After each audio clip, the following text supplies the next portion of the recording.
Now it's working. Hello. I got so scared right now. Before, or like a few seconds after I started the stream, I tried to get into Honkai and I got logged off. So I got a mini heart attack because I was like, wait, what is my password? But I got it, so it's fine.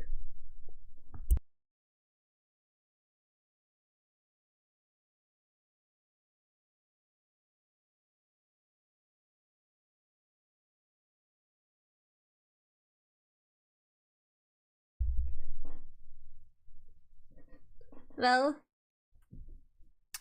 that wouldn't be good if I got logged out.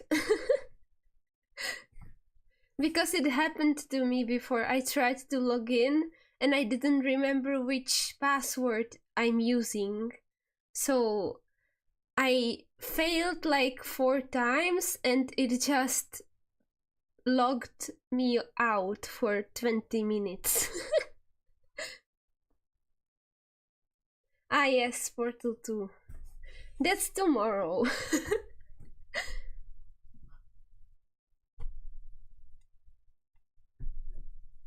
Okay. Wait, is there game sound? Well, is there game sound now? What's here? Okay, oh, what's that? Oh, it's... I see. Why are there... Oh no!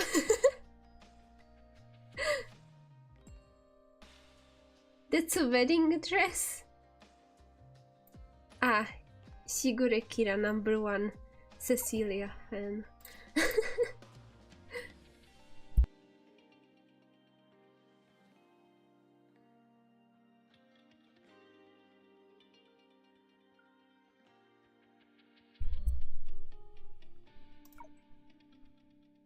I see.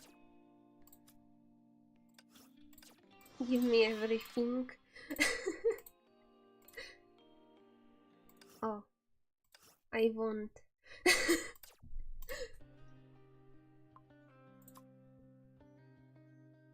Oh, I can... No, I need to exchange. That's useless. There's nothing here. Okay, let's continue. Where did I even leave? Is this Act 2? Are we starting Act 2? Wait. Which one is H? H. It doesn't say. Okay.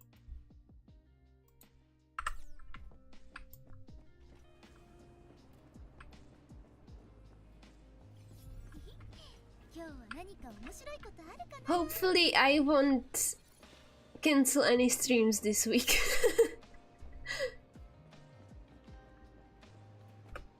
Oh, no, this... I remember this. This is a dead end. Oh. Give me.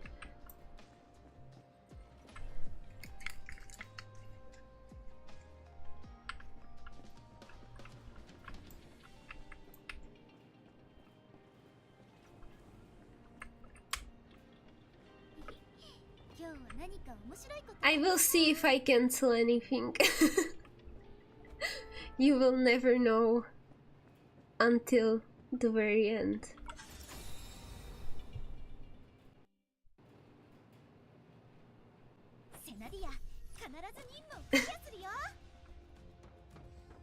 I'm running away. Bye. Bye. Oh. Okay, I guess it wants me to fight. Wait. Wait. No. Why? What?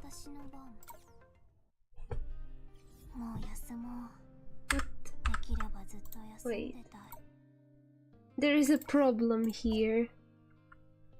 Is it because I switched from wired to Bluetooth with my keyboard, so the key binds changed?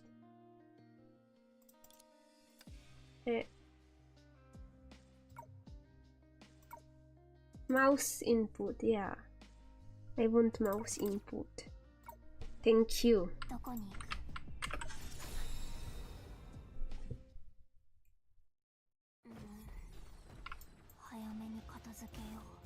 It works now. Yay.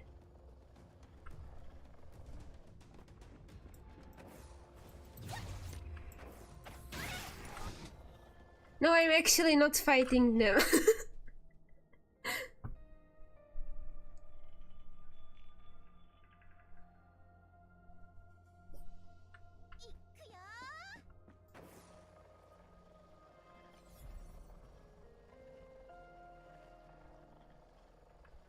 I'm not going to fight anything unless I have to. Because it takes too much time.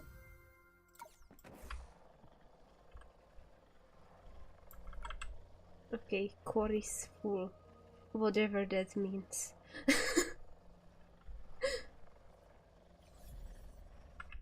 Oh, I like the reflections.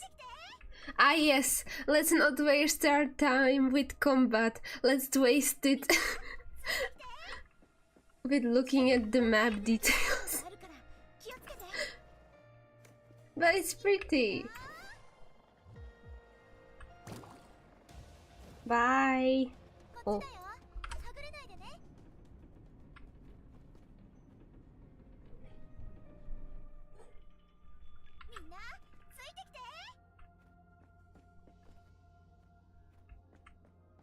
What's this? Oh. Oh no, it's a mechanic. Oh no. Bye. I'm gonna deal with it later. Ah yes, I will try to breathe today, yes.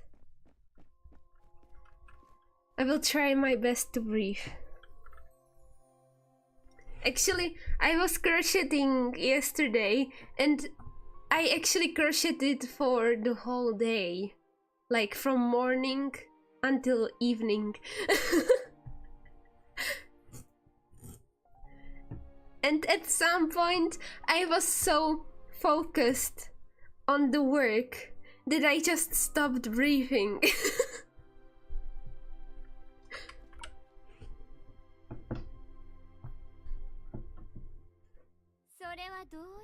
What's the meaning of this? Oh, I can already tell that I don't have a voice today. Don't have a voice for this. At the party, Talima suddenly let out a shrill cry, drawing the attention of the nearby guest. Okay, it's too loud, it's messing with my reading. Did it turn out good? Yeah. I was making from a YouTube tutorial, I was making a flower coaster. I think, yeah, a coaster. Like, it's a decoration that you put under cups and drinks and whatever you want.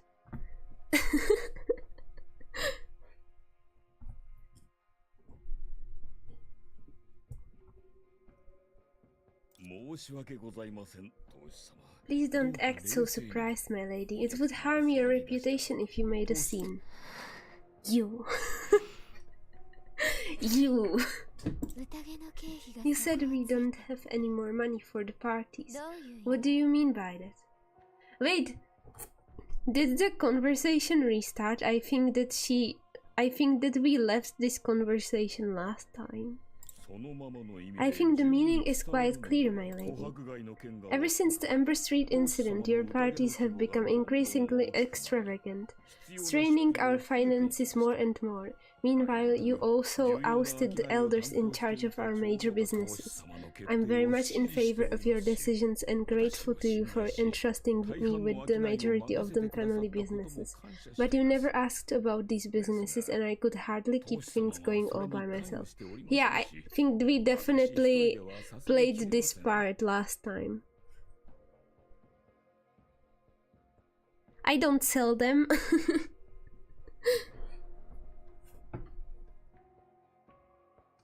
I'm making it for my grandma.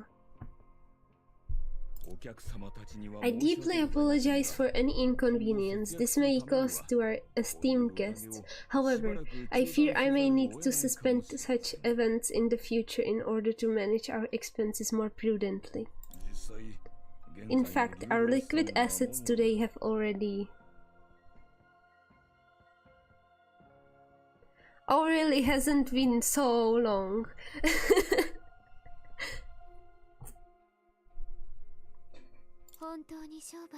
You really believe I know nothing about our businesses?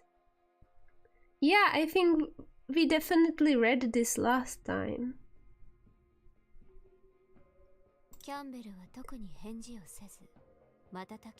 Campbell blinked in his eyes without any remark. Telima knew this expression. It meant he was unaffected by fear. Campbell was lying.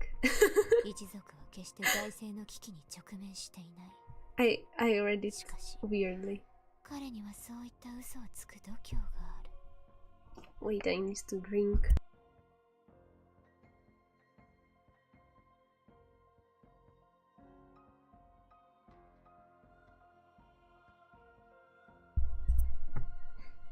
Campbell was lying. The family was by no means in any sort of financial crisis, yet he wasn't afraid to tell that lie. After Telima removed the other elders from their positions, Campbell seized the opportunity to take all their power in his own hands, while feigning loyalty and obedience. He clung to his hatred for Telima, biding his time for an opportunity to strip her of all the fear and respect she has garnered. I don't know why it's replaying, because I remember last time I finished the dialogue. So, I don't know why it's replaying. Taken aback, Telima recalled the day when she gained the power of domination. Go back to where you belong. Do not interfere in affairs beyond your duties. I presume you have reached an age where I need to reiterate the rules. Maybe Father tolerated the deceitful actions of the elders to uphold balance within the family. I can't read. Someone who had been secretly studying the shadows since the very beginning couldn't have been a fool. Was my father better than me at the art of domination? You are wrong. But even in the art of domination, I have my own ways.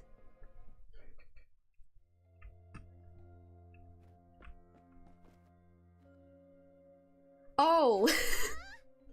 Maybe I just didn't notice that it didn't have a yellow point.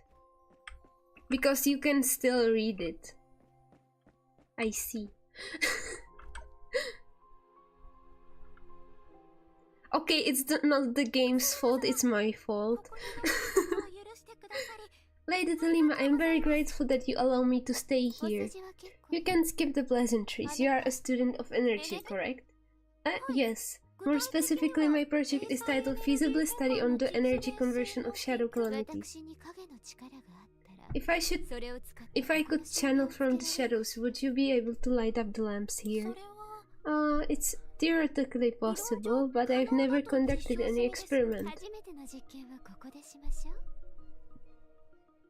You shall conduct the first experiment here. As my servant, it's also part of your duty to put on a sideshow. Actually, I think Wuthering Waves is supposed to release this week. Either tomorrow or the day after tomorrow, so maybe I will have an unplanned stream. Because I want to play it, but I also wanted to play it on stream, so I will just have to make an extra stream if I want to play the game.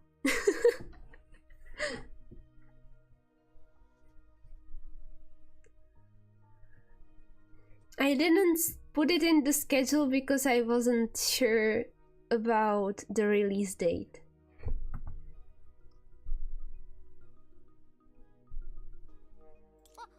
I understand.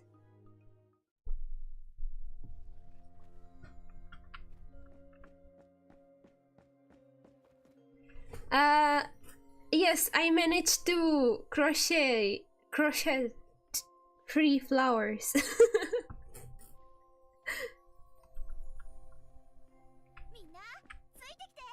I didn't have time for more.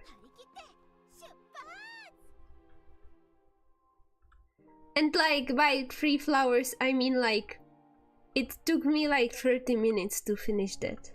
So it wasn't long. But if I had the time, I would spend the whole day crocheting again. Release date for another gacha game. Hello, Lady Telima, what happened? It's nothing important. My question for you is, now that you've witnessed this upper society you've been pining for, are you satisfied with what you've seen? Of course, very. I can't thank you. I can't English. Of course, very. I can thank... Oh, no, I just can't read that sound. I just can't.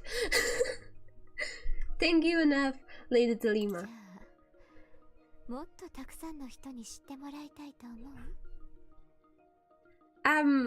At once? Well, actually, I'm not good at playing many at once. Like, these past few days, the gacha game that I've been playing the most is Honkai Star Rail. On stream, I play Honkai Impact because there is just no time for it. Any other time.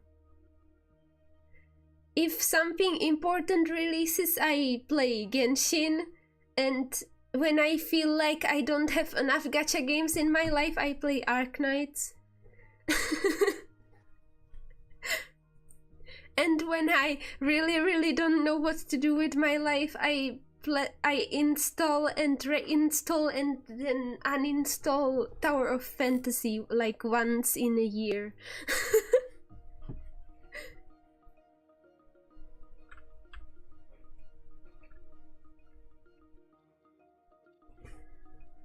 So, how would you like it if more people were to have that opportunity? You mean, within the confines of today, you have my special permission to bring your subordinates here so that they too can feel what it's like to be in the upper society. You may also consider teaching them our customs in the future. Really? Lady Talima. What was that voice? Oh no.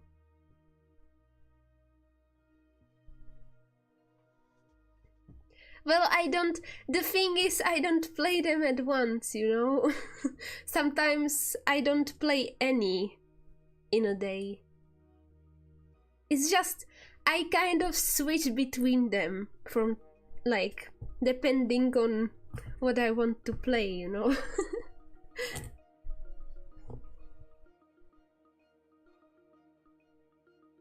Sometimes I just have to give up on whatever I want. Like, for example, I was planning to save up on a character in Genshin, but Star Rail was more important, because if I have to choose between Acheron and Chlorinde, I chose Acheron. Because she's like a variant of one of my favorite characters, so I just had to have her, you know. And I don't think I have time to save up for the other character, so I just gave up. Lady Talima, I can't believe you are being so nice to me. I have no use for idle words. See to it at once. And then in like Arknights, I just log in, get some kind of reward, because Arknights actually gives out a lot of like free stuff, it seems. And somehow I just always manage to get a 6-star, like magic.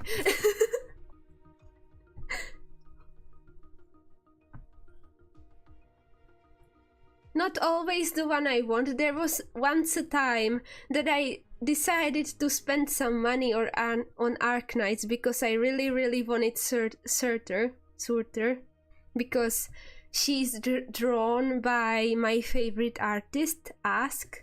So I really wanted to get her. And no, I didn't pull her. I didn't get her in the end. I tried so hard, but it didn't get far enough.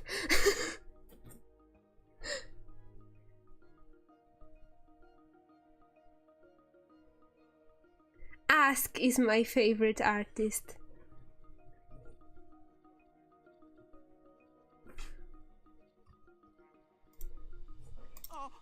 As you wish.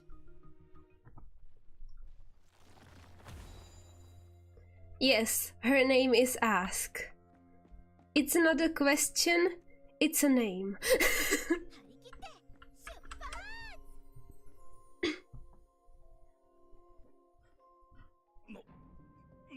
How did this happen? Inducing a blackout at the venue, turning her servants against her, and publicly humiliating Telima in the presence of the nobility. Such was Campbell's elaborate scheme, clothing that her servants, stripped of their fear, would abandon her, and even her power of dominance would gradually ebb away. I'm pretty sure I read this too before.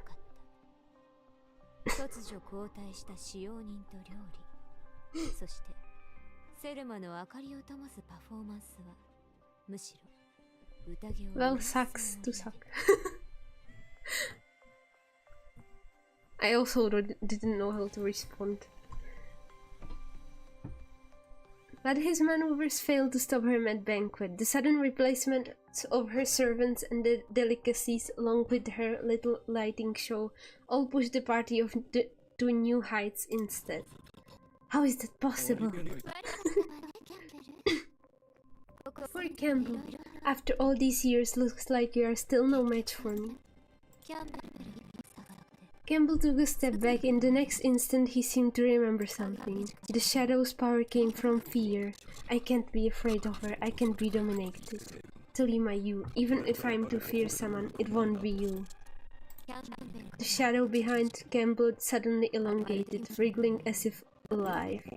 I've been studying this art for a long time. This was supposed to be my last resort, my fear, my... Hey look, what's that thing behind that old man? Wow, this is some kind of magic show. It's like those shadows in the stories.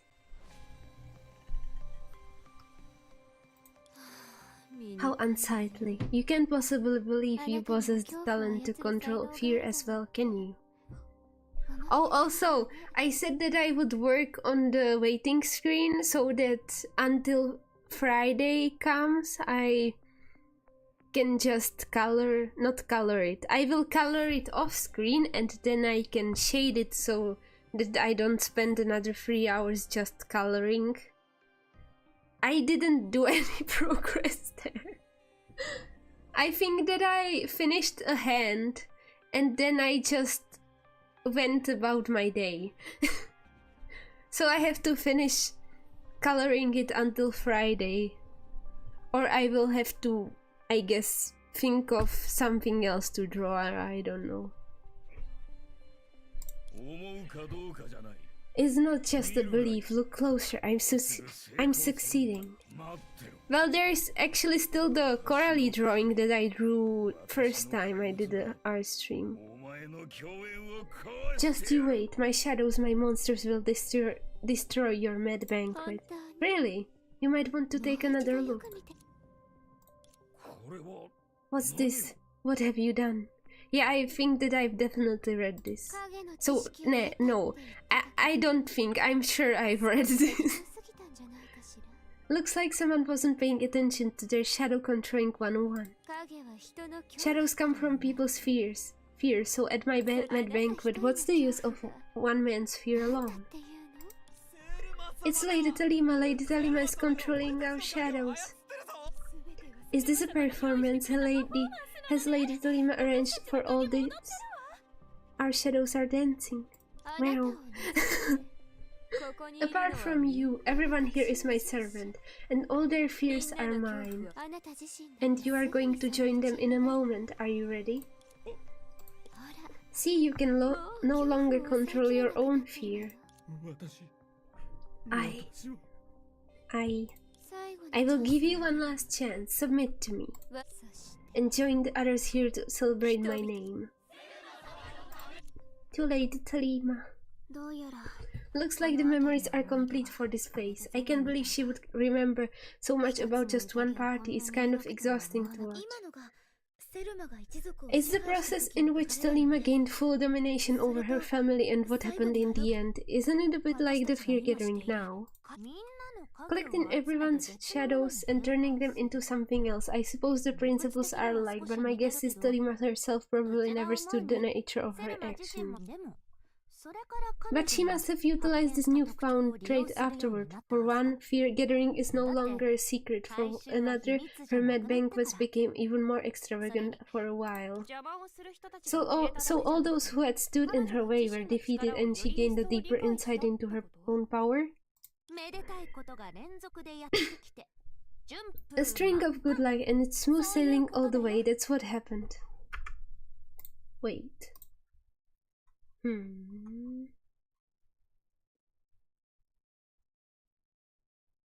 Let's get a dancing pudding. Just because.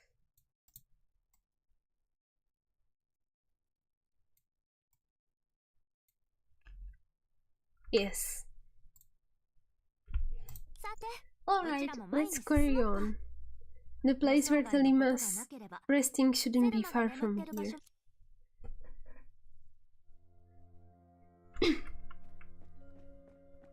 Eh.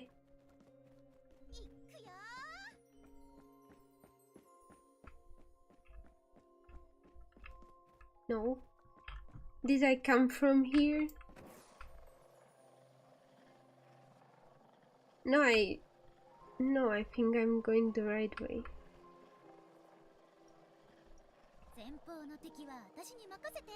Oh, yes, I'm going the right way. Why was it replaying? I already finished the dialogue.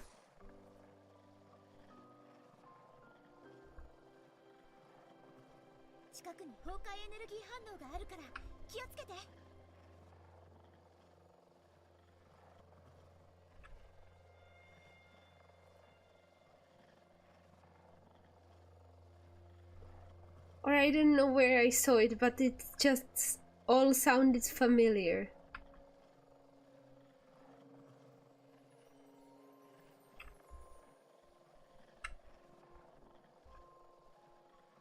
I don't know, it's... Oh. You can actually look outside. Oh.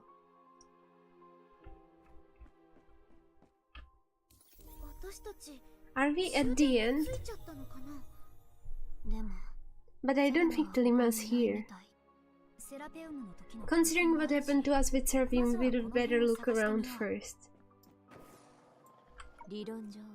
Theoretically, no one has set foot in the banquet hall for a nearly 100 years, yet everything here is free of dust. Free of dust. Yeah. Crimson traces stain the ground. It might be red wine, but it's still upsetting to look at.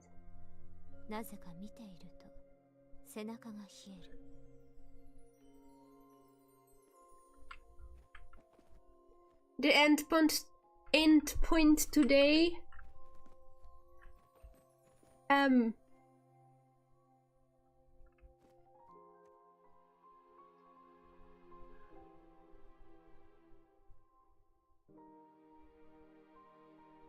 I'm trying to count when I need to end.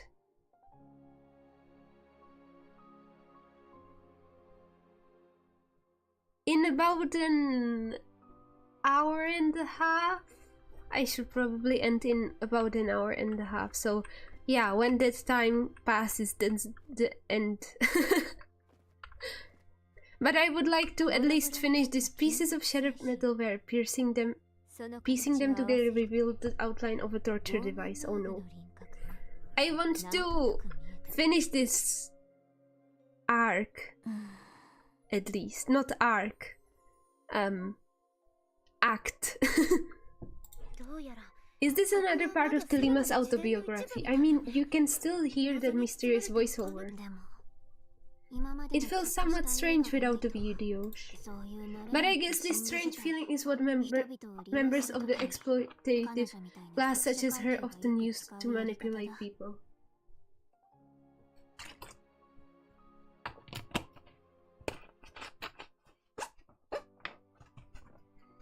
I didn't notice this here.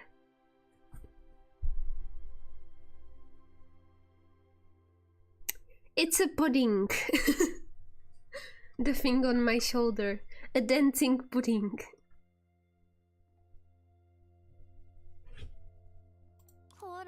You are quite harsh, Coralie.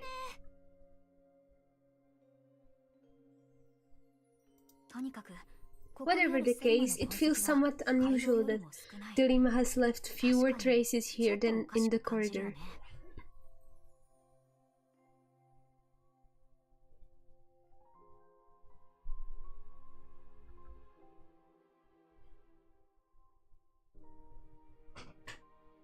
All over? No. It's on her ears? Are those ears? What if? I wouldn't be surprised if she didn't show up. Oh no.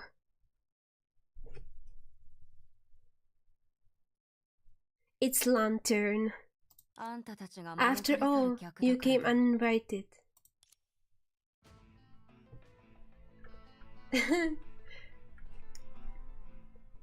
Also, good point from last time, why is it in quotations?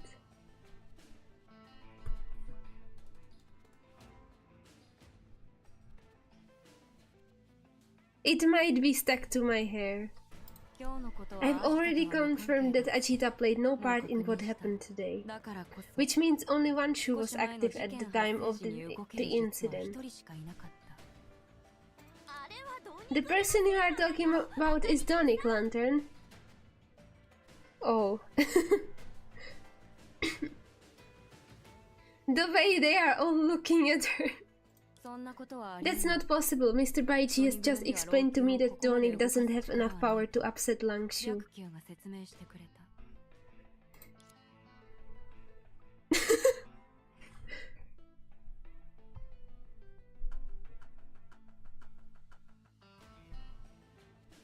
Oh, yeah.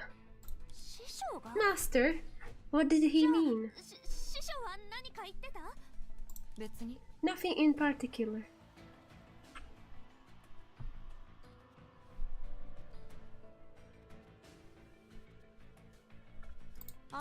And he doesn't mind if I bring you to justice here and now after discovering your crime. Oh.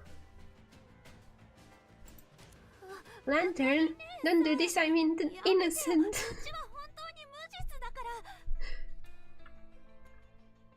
Oh really? If you want to go to war with the third planet, we are happy to oblige. Coralie is ready to fight.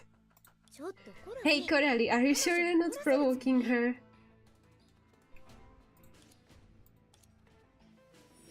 Oh, she's ready.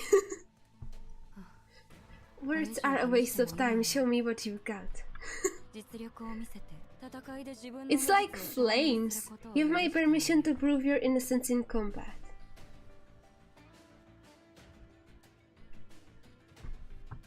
She's not Lantern, she's a light bulb. Well, that's kind of the same thing, whatever.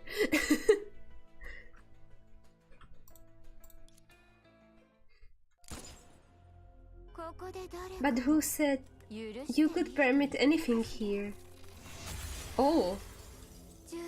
Using gunfire as an opener seems a tad crude. Dear guests, you all seem rather impolite? Did she say impolite? I need to read that again. Hello.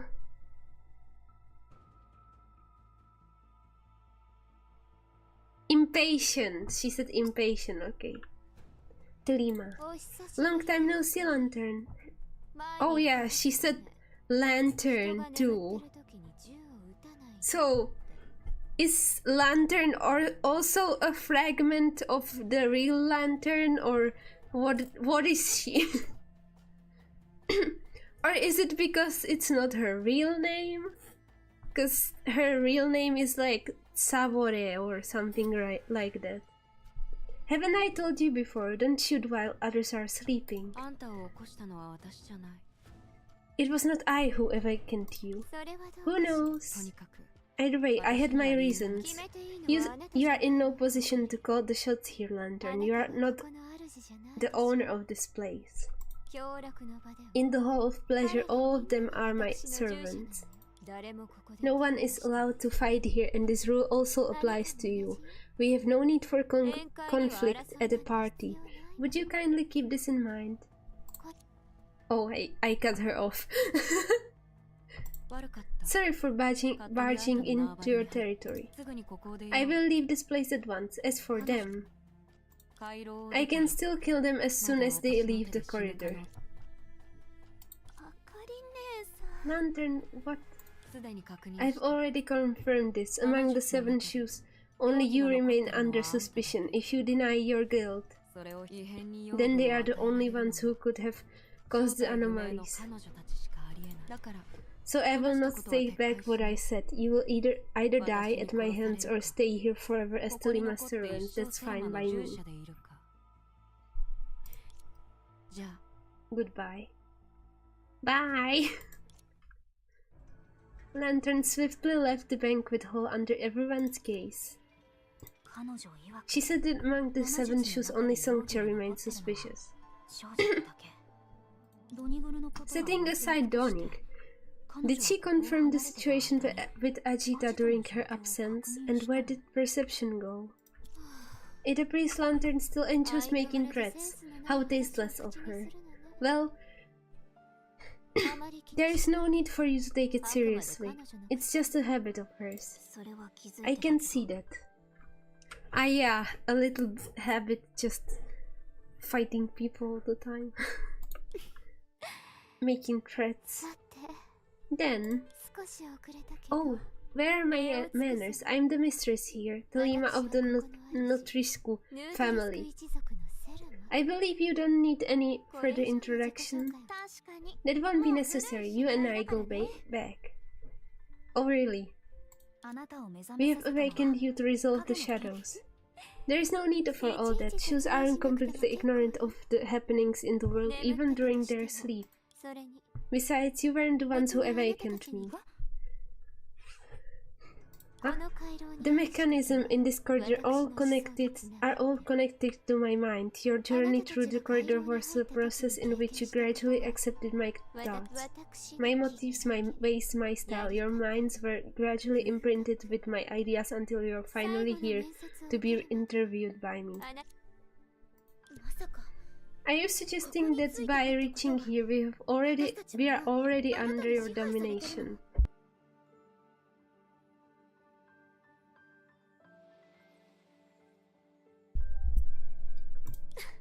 As it should be, but I didn't anticipate that you would be able to skip some stages because of Lantern in order to become a member of the nobility. It's not enough to simply know about the workings of the upper society. However, nobles must do as they please. Even though you failed to become my servants, I still decided to shelter you as I please. Alright then. I have no desire to waste all my precious waking hours on you, love. Don't you have... I can't read! Don't you have tasks to complete? I suggest you get on with them. It's unfortunate to be targeted by Miss Lantern. She's even more insensitive to others' feelings than I am, but if you look at this from another perspective, it could also be a good opportunity to get close to her, am I right? If you really have nothing to do, then feel free to hang around here a while longer. I'm afraid it might not be so easy for you to get in next time. She's surprisingly reasonable. It's suspicious.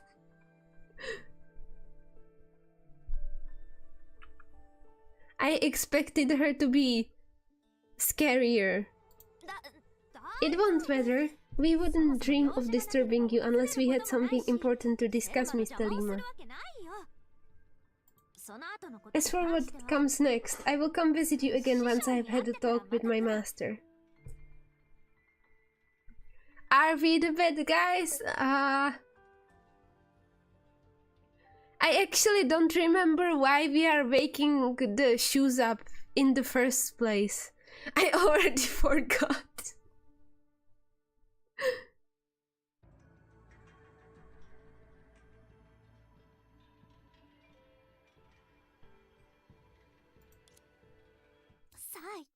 Let's go, it's time to wake up the next shoe. Which is the shoe of gadgets, Miss Ajita, who's also the true form of perception. Oh. Okay, Ajita next. Well, I guess she's kind of the last one. Or the second last. She's gonna be behind her. She's not. Great, Lantern isn't here. She just let us leave, Talima. I was afraid she would be waiting for us at the entrance, catching us off guard.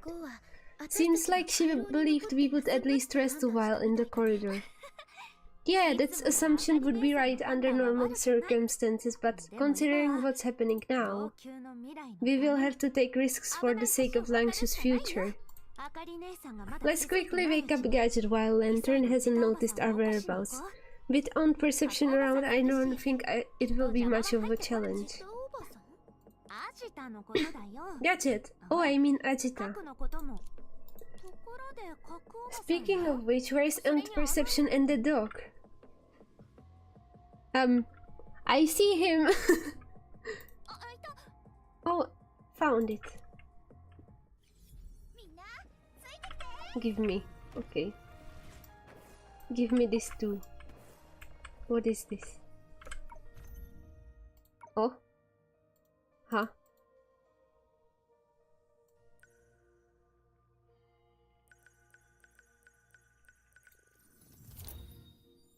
Wow.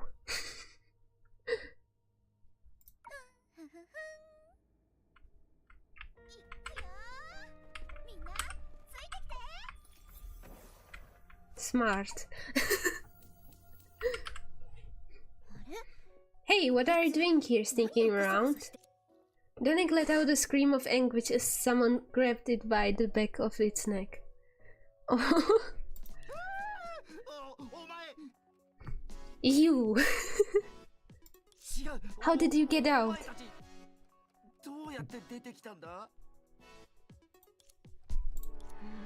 Oh. So you're disappointed that Lantern didn't gun us down? Of course not, I'm just thrilled to see you again, I'm so happy. So, wait a second, Perception isn't here anyway, so there's no need for me to treat you so nicely. Oh. He's only scared of Perception? It's none of your business whether I'm disappointed or not. On Perception's not here, what do you mean? How could an artifact run off on her own? Listen to yourself, stop shaking me, you're shaking my brains out. Lantern took her away shortly after you entered the masquerade corridor. Danik told everyone what happened before. I see. So that's why Lantern said Ajita wasn't guilty. It's because they had met during the time we were away. But how did Lantern become so sure of it over such a short time?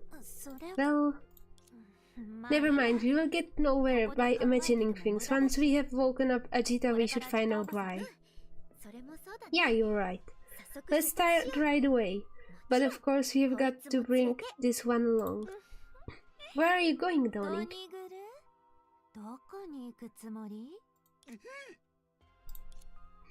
As the girls were talking. It's talking! It's a talking dog. Well, it's not really a dog. It looks like a dog. But it's a monster. Donik took a few steps back as if unintentionally. The mention of its name at that moment induced a shudder within it.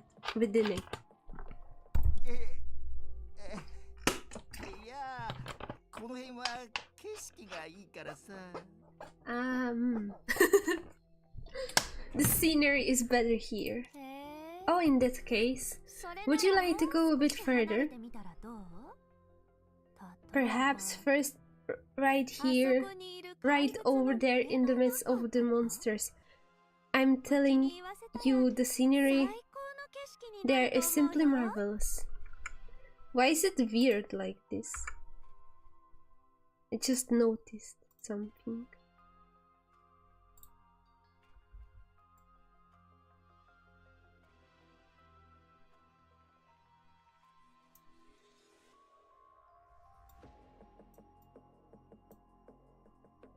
Why is there a white bar? I don't have that.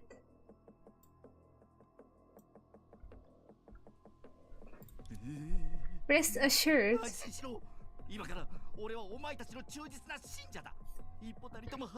If it looks like a dog, walks like a dog, talks like a dog, then it's a cat.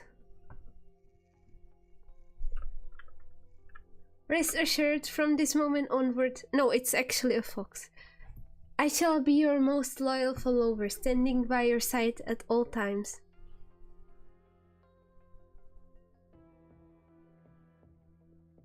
Oh, that's the chat.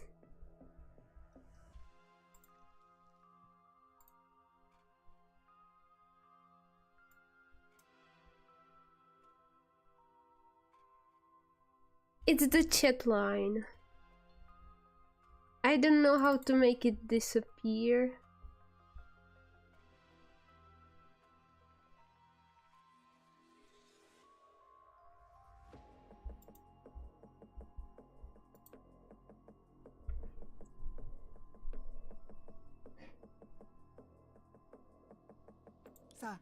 So, where are we going? Alright, let's go.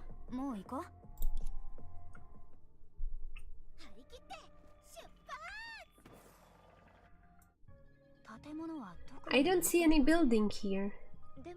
If Otalima lives up in the air, then maybe this Ajita lives underground?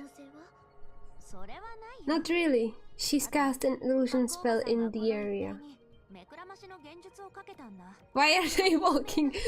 Ajita is a renowned collector with an impressive array of rare items and extensive knowledge of magical artifacts, many of which involve techniques nearly lost in time. They just walked on one spot.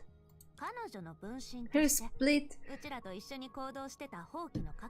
The artifact perception that we have been traveling with is in fact one of her collections. If only on perception were here.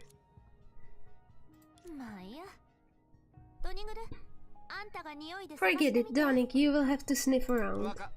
Oh, wait, what? Don't order me around as if I were a puppy, besides I don't have a dog's nose.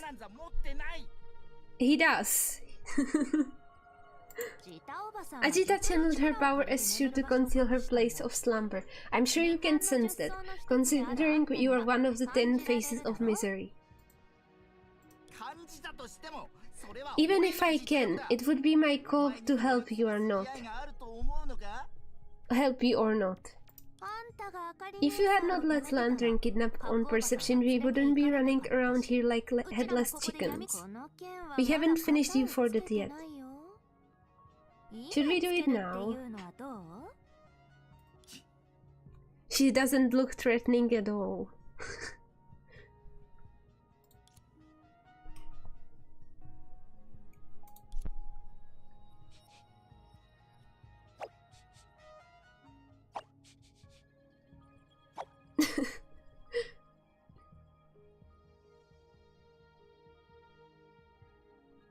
Yes, it's here. That was quick. Good job, you're quick. Sure. Is this some kind of innate talent? You.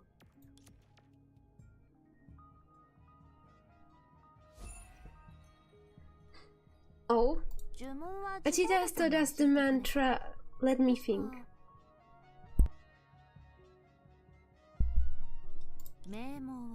See beyond the dark, pierce through the flaw, destroy. Wow.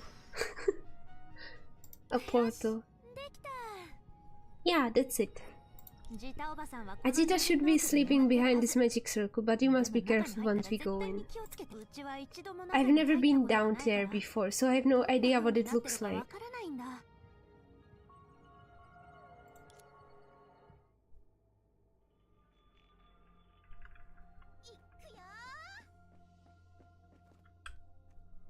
What yellow marker? The quest marker?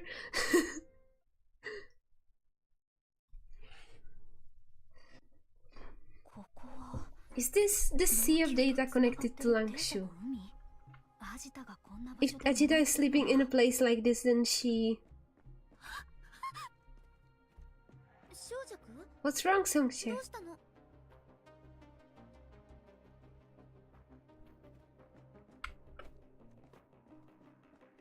Hey? Oh. She's there. Oh. That's a nice design. Senadina. In front of the group lay a corpse. Oh no. Some people would refer to death as eternal slumber. But dead bodies, once human, but now truly devoid of life, always exude an aura of annihilation, emitting a horror that sends shivers down one's spine. So that's why Lantern was so sure that Ajita is innocent, because she's dead, or what?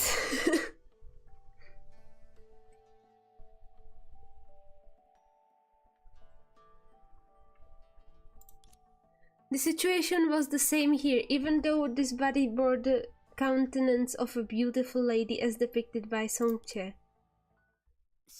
Songche. Tori, I must be dreaming, right? Or why would I see... Ajita is not breathing. Oh no. Well, I kind of thought that we were supposed to like collect 5 parts of her to awaken her, but I guess she's just dead. No vital signs detected. Judging by the fluctuations in the Sea of Quanta, she's been like this for quite some time. Clearly you are not dreaming. Ajita here is truly dead. Did she just say Ajita Obasan? So that's the reason why Lantern said Ajita was clear of suspicion. I have been waiting for you. Oh no. Perception, why are you... Oh, Lantern is here, right?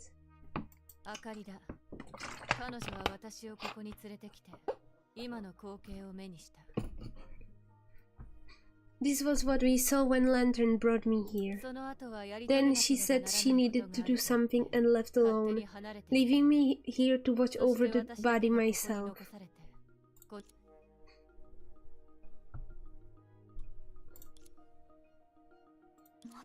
Wait, Coralie just said that Ajita died a long time ago. If this was murder, then how?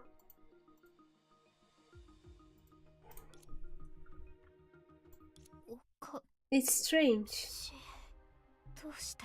Why am I again? Tori, are you alright? Something's off, me must go.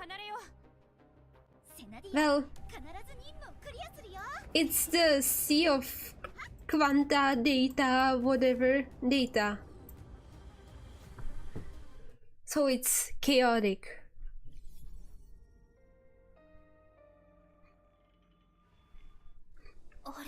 That's...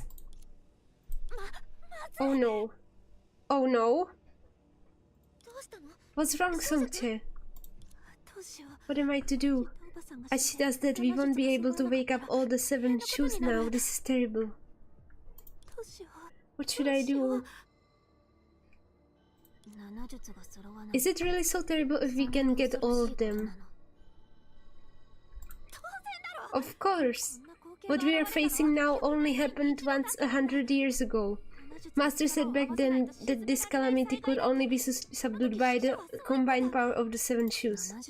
Talking about combined power, I'm pretty sure you didn't make much of a contribution at the time. But that just shows how awesome Master and Ajita were. Think about it, Unperception is very capable and she's only a split of Ajita. Oh no, why does it have to be Ajita? My reading. I probably shouldn't be laughing in this.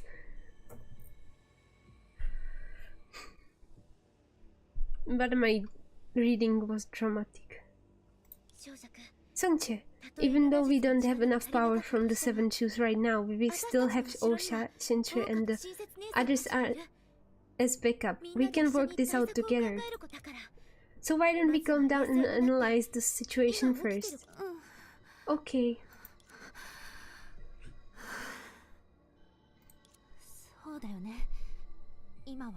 Yeah, now is not the time to panic. Whatever happens, we still have my master. Then, should we wake up your master? No, that won't do. We can just do it so casually. But she wanted to wake him up last time when we were... Who was it? Seraphim, I think. We were waking her up. Seraphim. And she said she wanted to get her master. So why is it a problem now? Yeah, if it's really a huge calamity, I'm sure he will just wake up by himself. One of the 7 shoes found dead, and Shadow's getting out of control. These happenings have a great impact on both Langshu and Osha. Just to be safe, we should go back to Osha first and discuss what to do next. Yeah, you have a point. Let's go. Soon after, just as Songche faced her death, her companions from Osha would recall what just happened and what she had said and done. Before this, the wheels of fate had already begun their merciless rotation. Songche faced her death. Or do they mean like faced Ajita's death? The chains restraining the man had all been shattered. Because of that, the gigantic shadow pressed closer toward him. It was as if it was not him who was freed, but the cluster of shadow at the other end of the chain. Or maybe that's exactly how it was. The time has still arrived. It's time to face my own sins. Oh yeah, I just realized or found out when looking up the shoes. He's the shoe of falsehood for some reason. If the whole world is a cage, then there is no escape for a bird. Join me in the cage, my friends.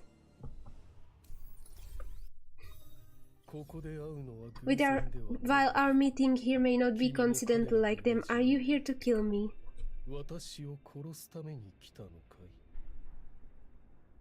Oh. Speaking of which, this might seem like a strange question out of the blue. We are back for some reason. I don't know why they put them here, but there is Vita and Ai-chan for some reason.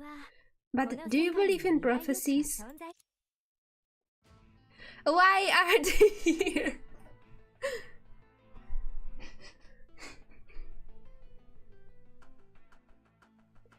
Actually, maybe I would know why they are here if I finished the 1.5 storyline. It's nothing, it's just occurred to me that there is this saying, you never know God's plan. If you don't analyze it properly, then even the most obvious truth cannot be understood. Such is the limitation of prophesying. Like, they are here for nostalgia or what? As for prophecies, while they may offer glimpses into the future, they inherently rely on a predetermined destiny. Is it necessarily bad if everything is predetermined? Well, if the threads of fate could lead to a better result, then I believe many would voluntarily become a puppet of the gods. Yeah, dream-seeking really is a desperate and pointless move. Are you trying to say something? I'm not saying that the pseudo-time crystal belongs to any of these. Yeah, and the eyes of body are far from omnipotent or omniscient. So? Well, she's Vita, she's Sa, so I guess she's referring to her and not Sue.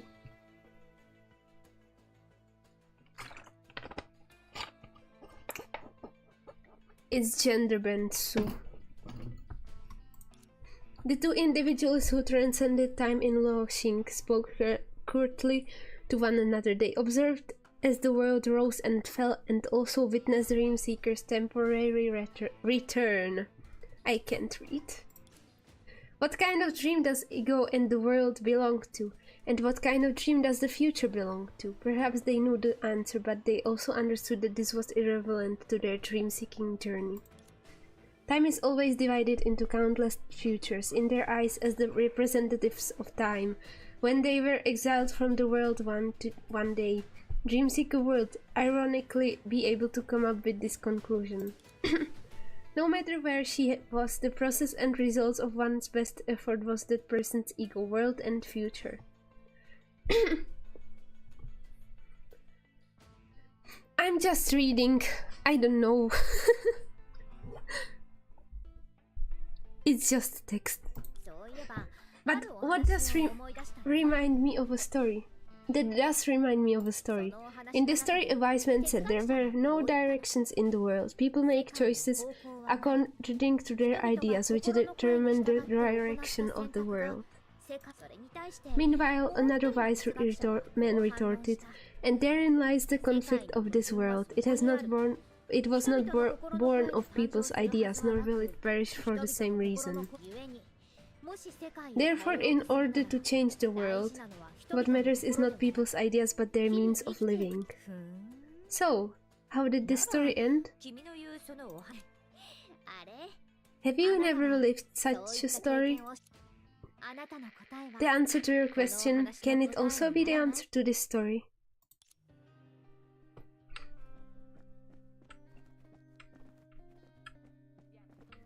I have a complaint to make about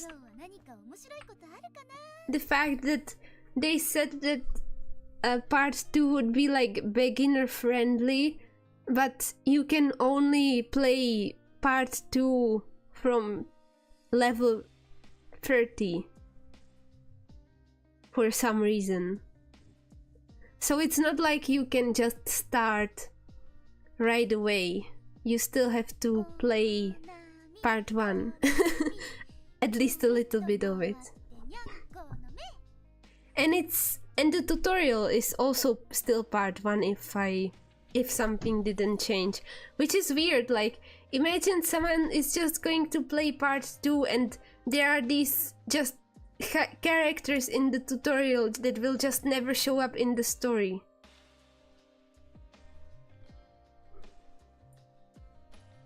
Well, in the part 2 story. Except for maybe like snippets. Oh.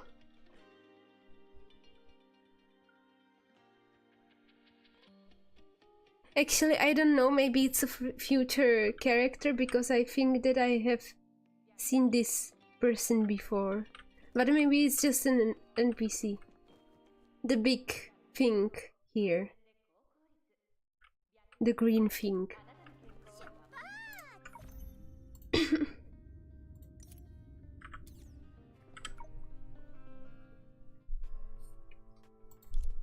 It doesn't matter. This is a common sentiment that people always subconsciously feel. When people emerge from danger and find a moment to catch their breath, a certain sense of relief tends to overshadow all other emotions.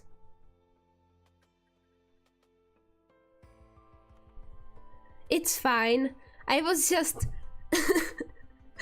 talking about like some, like, I guess, concerns with part 2 of the story.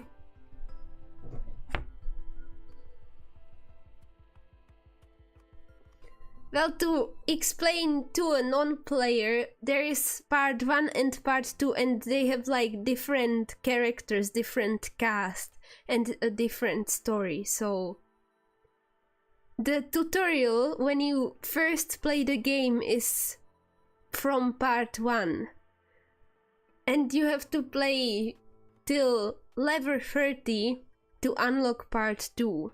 So if you only want to play this thing that I'm playing right now, part 2, you have to reach level 30, and in order to do that, I guess you need to play a bit of part 1. So it's kind of like weird to me.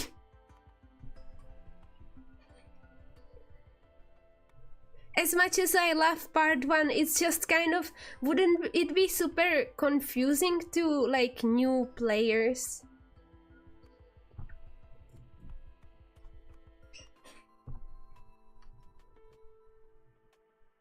How is anyone supposed to get into this game if it's so confusing?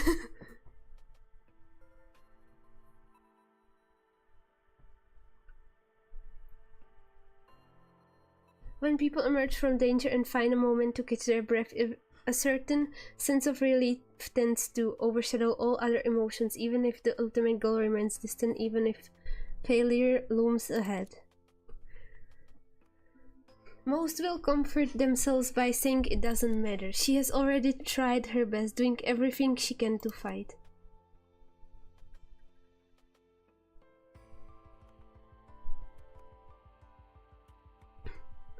I think that someone said you have to play for 2 or 3 hours to get to part 2 or unlock part 2.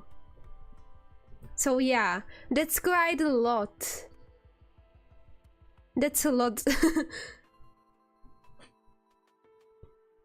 Because the graphics, I don't really see it, but a lot of people say that the graphics for part 1 look really outdated. So if someone started playing the game now because they saw part 2 stuff, they would probably be really confused to start playing the game and suddenly there are these old, outdated part 1 graphics. It just sounds weird to me.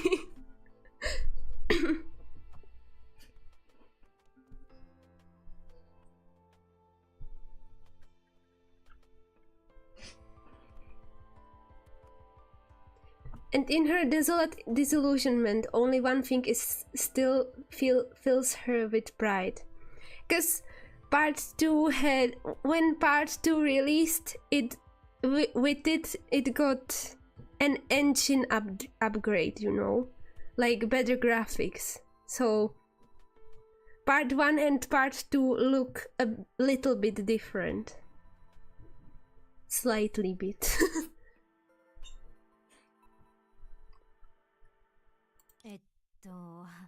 Wait, there's another thing. Judging from our current situation, isn't it natural for her to keep coming after you?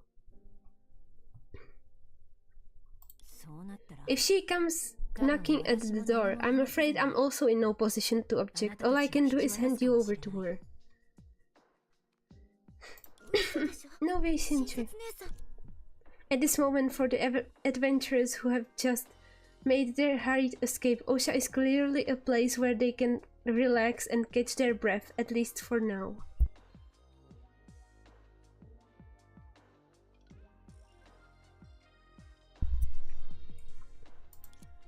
But after telling Shinju everything that happened, the response they got was hardly friendly.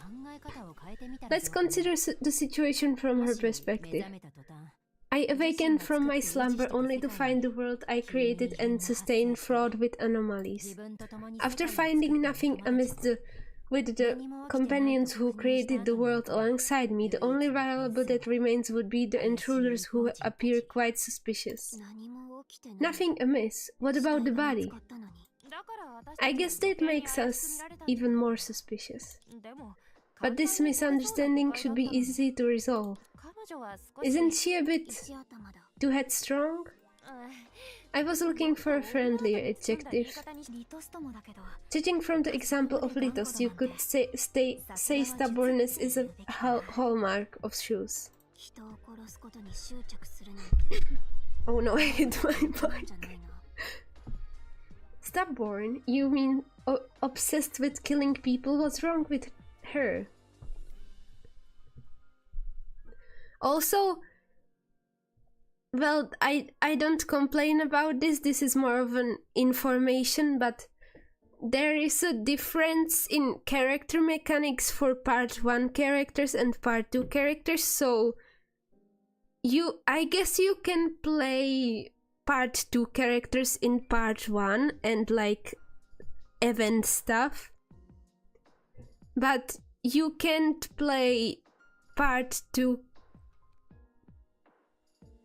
1 characters. You can't play them in part 2 story. You can only play part 2 characters in part 2. Well, I guess there aren't many chapters that you in part 1 that you can play with part 2 either, because now that I remember, in the story chapters they give you their characters. Like, you get trial characters in the story and you can't change that most of the time. So most of the game you are not even playing your own characters anyways. Well, except for other content, but like in the main storyline they usually give you a trial character to play. Or is it fair to say that if you're a Shu you can hardly be called normal, whether you can draw power from the shadows or not?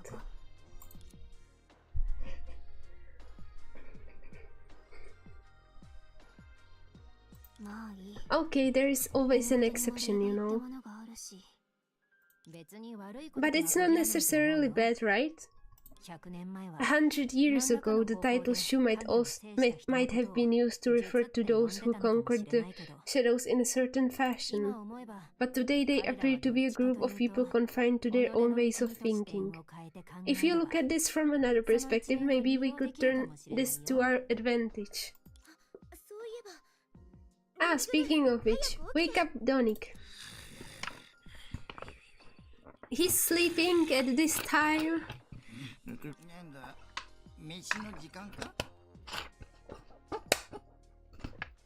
Is it time to eat? What do The faces of misery eat. People. Souls. Fear. I guess fear. Donig was filled in on the previous discussion. Looking back on what everyone's been through, I think only Donig ever succeeded in leveraging a Shu's way of thinking to his own advantage. So what? You're never gonna pull it off. Me and Litost, we are tied as the... What? What I'm saying is, you don't have what I've got. You know what? I think it's time to eat. We're gonna need some ingredients for cooking. The girl looked at Donig someone intentionally. He's an ingredient. I'm sure that wasn't necessary according to Songche.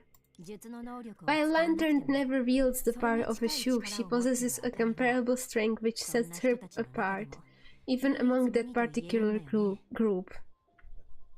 My tongue is twisting in all kinds of ways I can't read anymore. I've got another Shu on mind, if you're talking about identity rather than power. Oh, Songche, aren't you somewhat similar situation? Confined to their own ways of thinking. Does being the Shu of deception mean you will have to deceive people? What? No, I can't do that. Honestly, it's my greatest virtue. Honesty is my greatest virtue.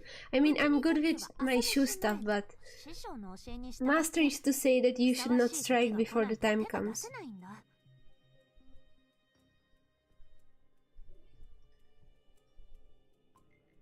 Yes, I've been reading a lot. At this point, I'm almost rapping. It's true that a good lie can help defeat enemies and achieve your goals. Sometimes it can even reverse the tide. But once you lie, you have to keep lying to cover it up. Just like Litos and the others, in the end, nothing you say will be true. At least that was what Master said. I shouldn't use my power as a Shu unless the situation absolutely calls for it. Well, the way you make things up is rather impressive. Well, I'm absolutely sincere. If you don't believe me, let's become sworn sisters and you will see. Sworn sisters. However, compared to the one-sided portrayal in history books, now it seems shoes are... shoes, yes. Shoes.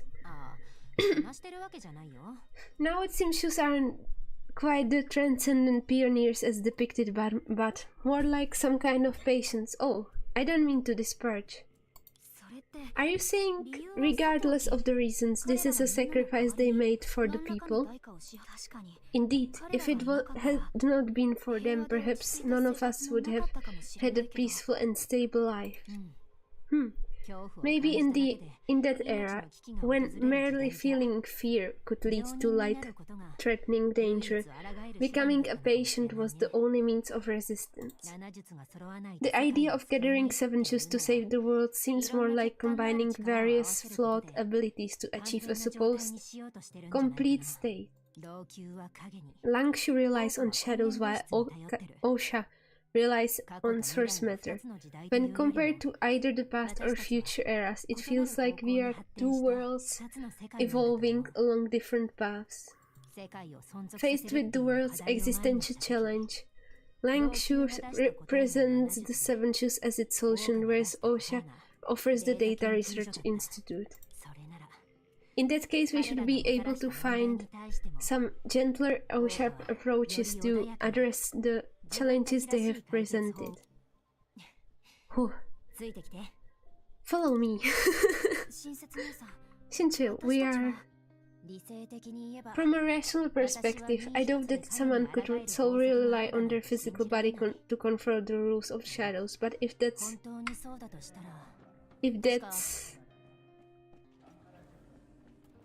You're just not gonna continue that? Okay. Oh! Why are you here? No way. Has she really managed to track us down here? Perhaps like Donick, she also used the power of Shu to smuggle herself. Come to think of it, perception was really stingy last time. She could have easily achieved similar tasks. That's not necessarily true. For instance, individuals like Sarah or Miss Telima probably find it hard to leave their territories. Are we getting off topic by discussing this now? Shinju, do you think we can evacuate the civilians before she finds us? I see, judging by your reactions, that must be the lantern you have been talking about, right? Interesting. If she's willing to wait for negotiation, then let's talk everything out.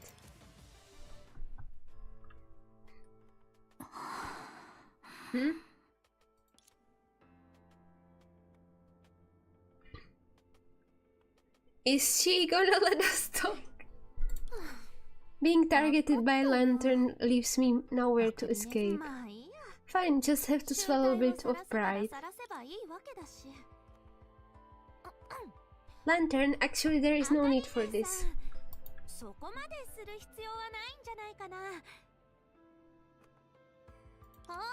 Look, we never even fought back, and even when we did, it was just to defend ourselves.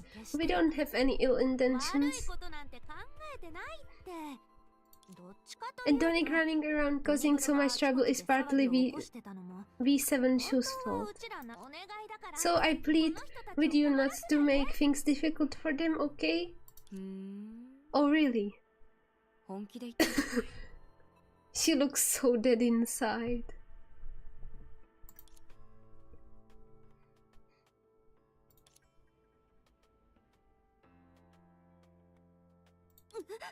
Shinji, what's going on with all this?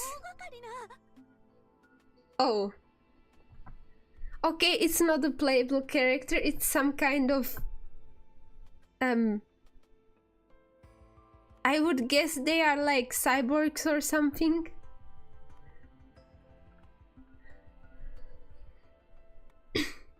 Well, there is your answer to what's the statue. Well, it was probably like a balloon or something.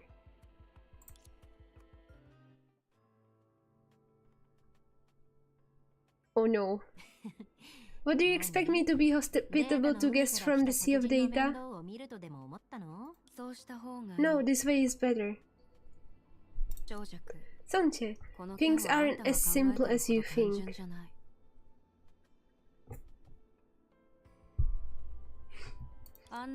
The current mess, Donick couldn't have done it alone. Don't underestimate me. If I weren't in this vulnerable position, I wouldn't have been pushed around.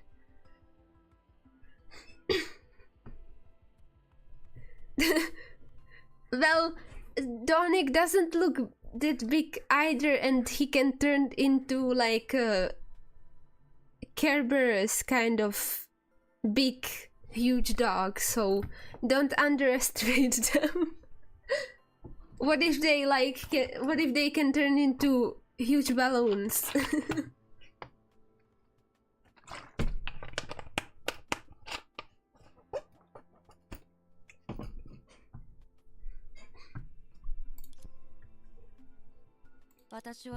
I'm fully aware of Donick's actions, but it barely made a ripple compared to the real crisis.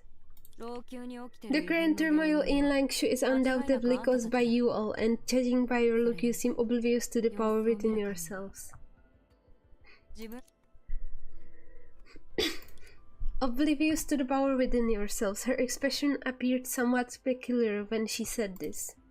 When recalling extremely distant memories, people often subconsciously reveal such expressions. Forget it, let's not waste our time on explanations. She just wants to fight.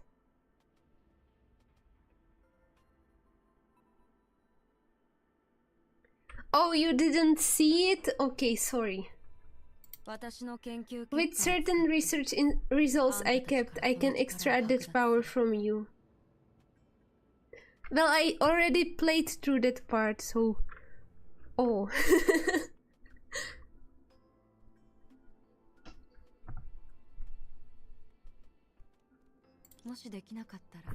And I apologize if the power extraction should fail. Your lives are equally a price to be paid. Oh. That sounds hard. Shouldn't you ask me first about that? Mind you, this is my territory and I don't want it to be messed up by two groups of outsiders like you guys. Territory? Is she planning to handle it like Telima did at the corridor? Your people crossed the line first. Oh, she's angry. No, I played it on stream. I guess you just missed it. Your people crossed the line first. Come on, I can't exactly say I know them. They are merely self-proclaimed aliens and unknown replications from the Sea of Data. I was about to bring them into custody per term 22 of the source management regulations. Oh, so she's just making stuff up, okay. And then you're here.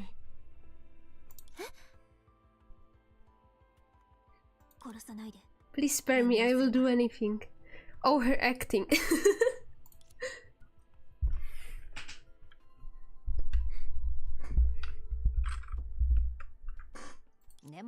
Seeing as you have some grievances among yourselves, I would prefer to say it out.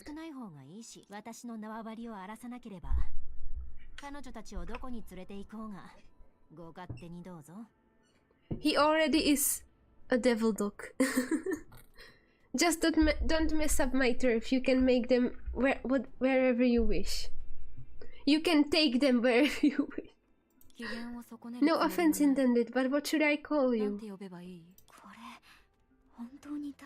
Will this really work? The name is Shintre.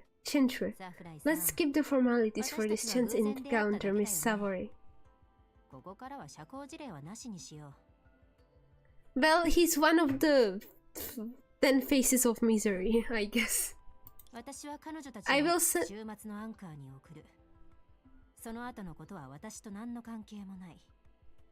Oh yes, you were testing me.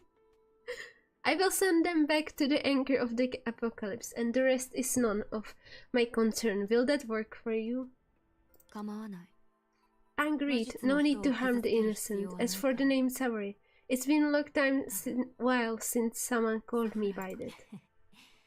I can't blame that fellow called Songche for having a loose tongue, can we? Since we have come to an agreement, please go ahead. Please don't struggle, you have tried it before, it's futile.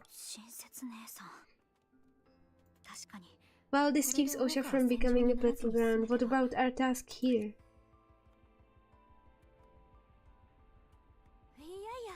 Oh no, my fragile body can't handle being the last one again.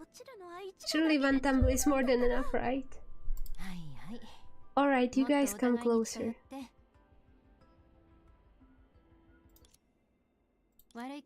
I'm sorry, but the rules of the anchor are unlikely to allow queuing. Likewise, its rules are also unlikely to allow too many travelers to pass through at once. Oh, I don't think you can win this. Do you think this trick actually works? Guess I didn't fool you, huh? The acting was too clumsy. Actually, even if you had told the truth, I wouldn't have done anything to your territory. Oh, that's different from what they told me. I thought you would have pulled a gun on me right away. If you truly believe that, you wouldn't have only brought a few robots to come find me.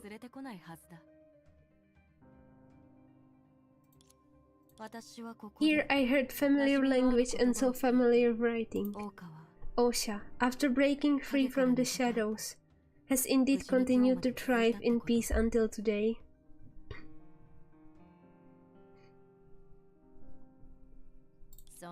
That's right. Is that why you refrained from causing trouble today?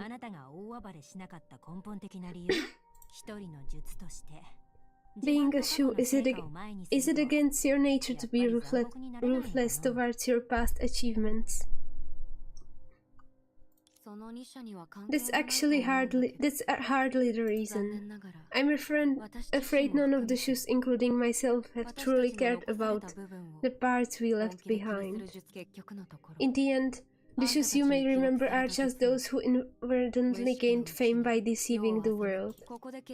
I never considered resolving the dispute here and now because I've always believed that nothing can be achieved in one attempt. Besides, unless absolutely necessary, I would rather accommodate to the host's preference while in their territory. Gained fame by deceiving the world? I never really saw it that way. Perhaps because the Lantern organization was once too large, the records about you among all the Shus are the clearest. Acquired power comparable to that of a Shu through mortal means, without having subdued the 10 faces of misery. I never imagined it was possible. But now it seems that without my professor being around, not to mention destroying this Antras building, it would only be a matter of time for you to take over the entire OSHA if you felt like it. However, regardless of the trials you have endured, it seems unlikely that your current combat style could have been developed solely through mortal means. What are you trying to say? Nothing in particular. My intention, after all, is just to buy them time for a fair duel. I trust they knew it too. However, as a scholar, even if my next question may provoke you and endanger me, I still have to ask. Lantern, the so-called utmost limit of mortal means, is nothing more than a sham, isn't it? Just like the other Shus, albeit in different forms, your power was also drawn from the shadows, adhering to the rules of the 10 faces of misery. Which means you are also forced to be someone confined to their own ways of thinking, correct?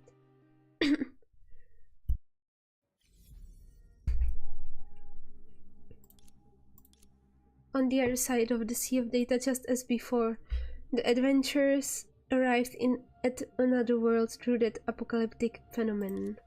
And among them, someone was truly prepared to leave everything to fate.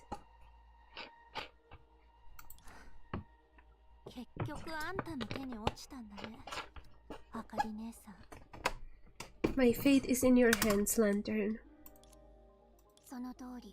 Yes, your fate is in my hands now. Crouch over there and bow your head. What? As the girl came to her senses, she finally realized that an important visitor was missing in this journey due to Shintra's intervention. Lantern is not with us. Does that mean the act we just put on was all in vain? But how is this possible? Based on the previous times, the anchor of the apocalypse was activated. It seems more like a launcher that projects the user into another space, rather than a smoothly accessible gateway. Therefore, the interval between two activations signifies a genuine gap in space-time within the Sea of Quanta, enough to leave Lantern behind. Oh, I mean the Sea of Data, as you guys call it. Yeah, it's just the same thing. Wait, does that mean Shintra is all by herself over there with only those security robots for support? Will she be in danger? Speaking of which, I have a meticulously designed funeral arrangement that's been set for a long time. Oh, she was waiting for us? Stop, you have been so quiet all this time and the first thing you talk about is funeral arrangement. That's okay, I'm rather curious myself about what my own funeral would be like. Shinche, are you alright? No need to worry at all. I even had the leisure to try to get some information from Miss Lantern, though it yielded no fruitful results. So instead of worrying about me, you would better focus on finding vantage points. She's also entered the anchor of the apocalypse and may show up at your current location soon. Vantage points, I see. Looks like clever can't read. Looks like clever Coralie has already grasped my plan. Explaining it here would be a waste of time. Let's leave everything over there to Coralie's command for now. Ah yes, let's leave it to the Dark Lord Coralie.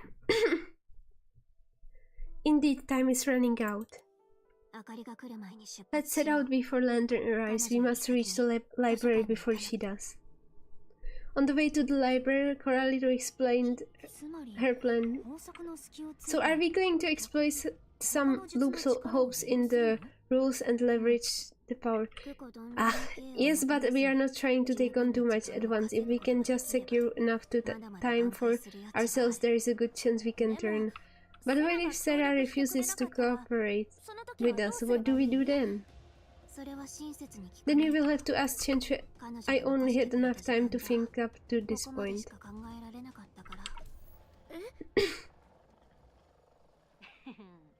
There is a solution, but it's not time to unveil it yet.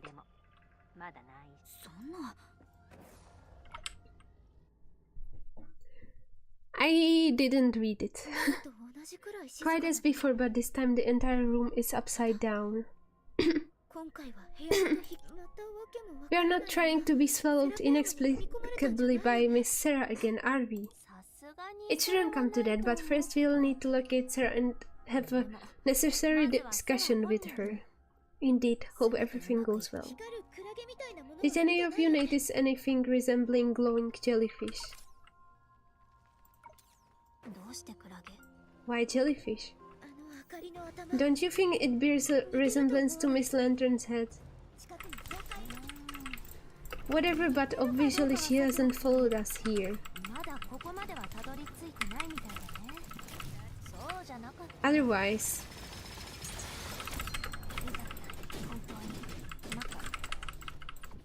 Wait, now that you mention it, they do look alike, don't they? Exactly, just seeing that makes me feel like she can be a villain. That logic doesn't quite make sense.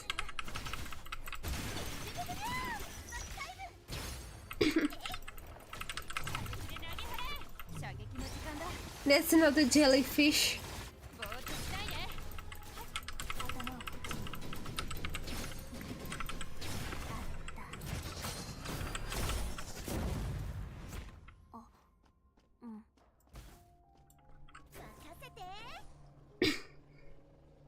Oh.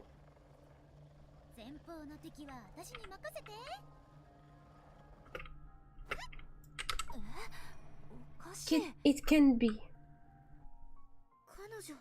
She's not here? That's odd. While others wander around, Sarah's never left the library since Langshu and Osha split into two separate worlds. She never bothered to use her own body even when she wanted to go find someone. No wonder Lantern hasn't shown up yet. She must be aware of what's happened here. Coralie, don't you notice not chasing after us is highly unusual behavior for Lantern? But if Seraphim isn't here in the first place, then suddenly everything makes sense. From Lantern's perspective, if we choose to defend this spot, she could easily take us out at any moment. No need for relentless pursuit. In this case, maybe we should try our luck over at the corridor. Yeah, looks like that's our only option. But of course, we won't have the upper hand in combat by simply changing from Seraphim to Telima in our plan. The ultimate deciding factor will likely be the trump card Shinche intends to keep secret. So what on earth is that? It's rather complicated to explain, but don't worry, you will find out when the time comes. Alright then, since Shinche is so confident about it, let's not waste any more time and head to the corridor now. We should also stay vigilant on the way. Okay. I'm ending in half an hour, so... Actually, maybe earlier because I'm running out of breath again.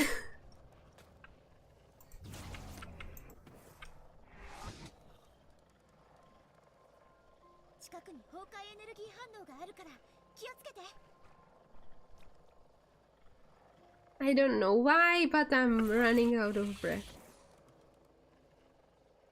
And yes, I paid attention to breathe properly.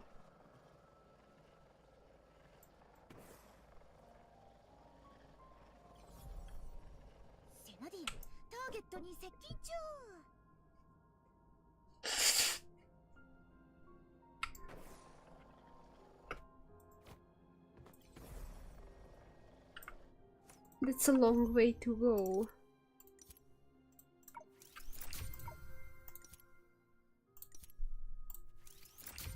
Give me.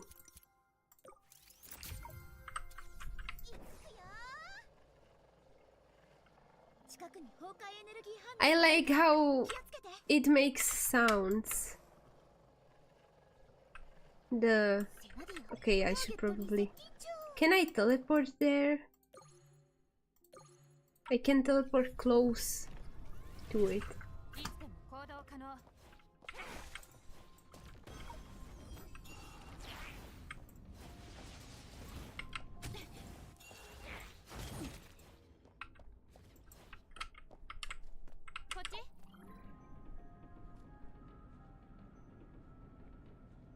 I forgot what I was talking about.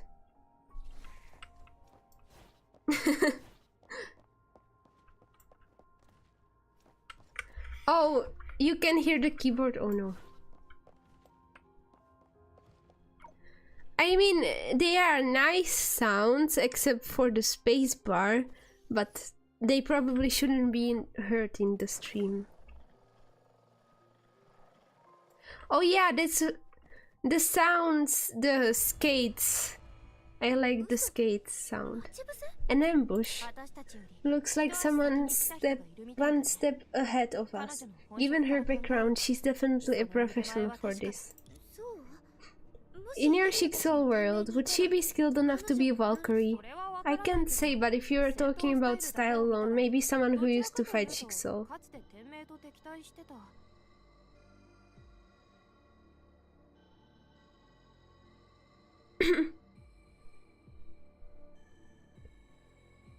Oh, I guess it can't be hurt. But the skates make like a rolling sound. Like when you are on roller skates, that's the sound it makes. Why bring that up all of a sudden? Perception, can you sense where exactly she's ambushed? Can we avoid her? In theory it's possible, but I wouldn't recommend any reckless actions. You wouldn't have similar doubts if you had the ability to sense shadow powers. But I'm afraid I can't say for sure whether this leads to a blessing or a curse.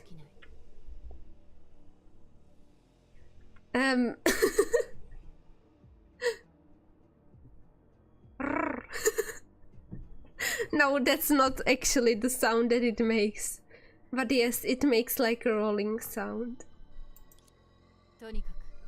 No matter what, it seems like there is nowhere to retreat to.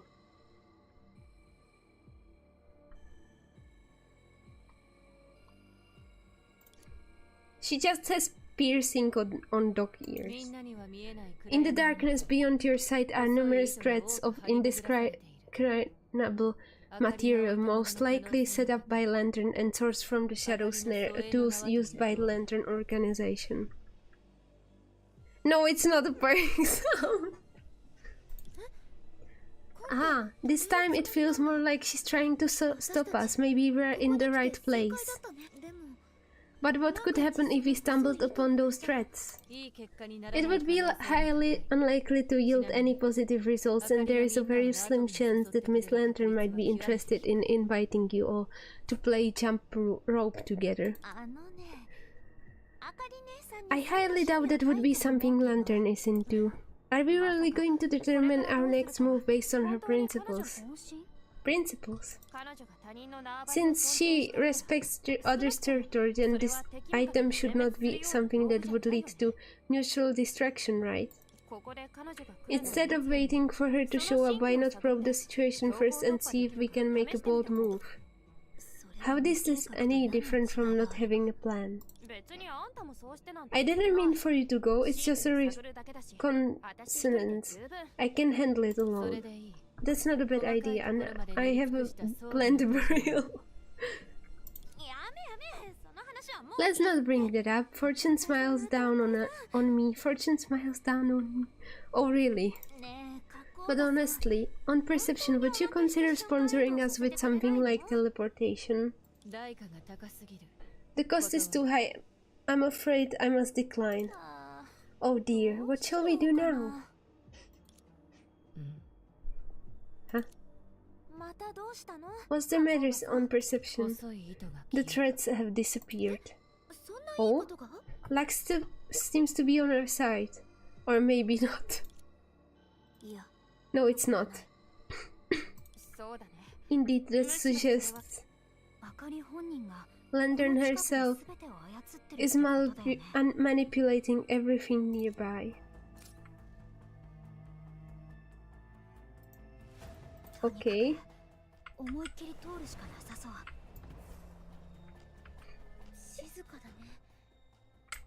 It's awfully quiet. Could it be that very slim chance perception mentioned earlier? No, wait. I would rather believe she had a sudden idea to help Telima decorate the corridor.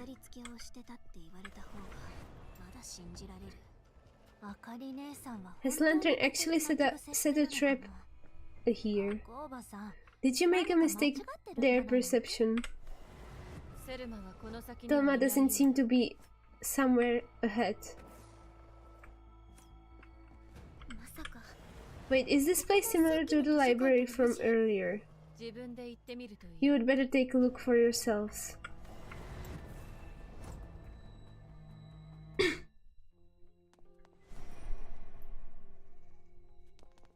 Is it fighting time? Could it be that all the shoes just happen to be missing at this point? It's hard to say. Your mental state is too normal to understand behavioral logic of shoes. I still don't think they are that difficult to understand. Anyway, the promised 20 minutes are up. Despite nearly falling into the opponent's trap, we have also just gained their upper hand for a counter-attack at this moment. I suppose you need perception to release Donic from its restraints at the right moment, don't you? That's right. Sharp-minded as ever, Coralie. Donic, now that you mention it, just noticed. No need to search anymore. It was unintentionally left behind when we returned from Osha. And it's likely the key to the mysterious trump card. Can you hear me losing my voice? Let's cut to the chase. If we keep talking in circles, even Miss Lantern will start feeling neglected and demand attention.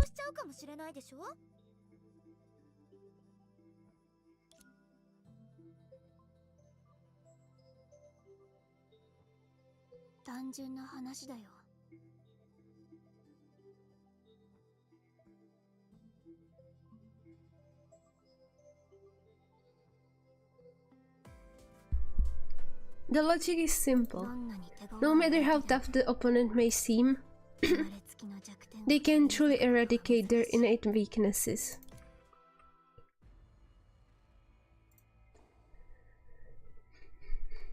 She's here. Much like when she awakened, the footsteps of this unconventional shoe known as Lantern could be described as gentle and relaxed. Nice shoes. And just like the reason she became a shoe, her unending footfall was enough to unsettle everyone. Oh no, she's singing again. She's humming again, no. She would softly hum a tune only on certain occasions, signaling her current intent to those nearby. The only pity was, although she believed she had complete control over their judgment, in this trap she had set nobody was willing to be her audience. The praise in dire straits aptly captured the situation of Songchi and the outsiders at the moment. 3. Oh no. She believed no one in this inescapable trap could find a way out. 2. However, she did overlook one thing. Okay, I will do the countdown for you. It was undeniably this inescapable trap, and so the girls were still trapped within. But who could say one couldn't set another trap within a trap? Oh, really? Donik. Although this is a rather impolite, I wish to extend a welcome. Welcome to a journey into the distant past.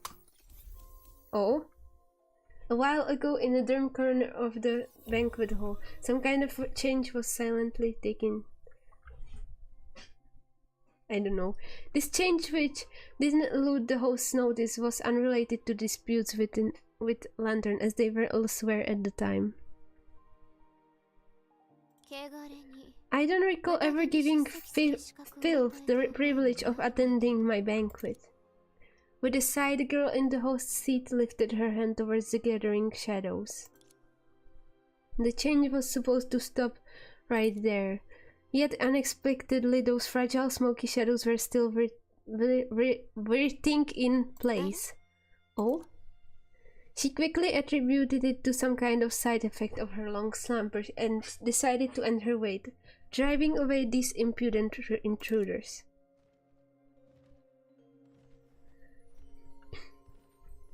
She stood up. Give me. I'm not reading it though.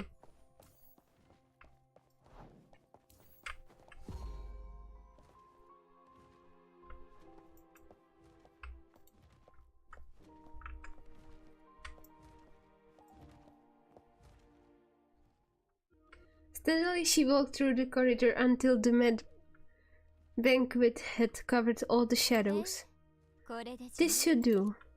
Gently tapping her toe, she expected the shadows would disappear in the gust of wind she created. However, aside from the brittle sound of her heels on the floor tiles, nothing happened. So the change didn't take place in the banquet hall but on me? As soon as she realized this, she cast aside her aristocratic pride and began to sense the source of her power, trying to find out the reason why it couldn't be wielded at will. The shadows coiled in the corner, seemingly unaware of the situation. They expanded several times over in just a few seconds while Telima was in silent thought. Well, since this filth is so eager, I will have my servants clean up here first. But who should I call upon to deal with?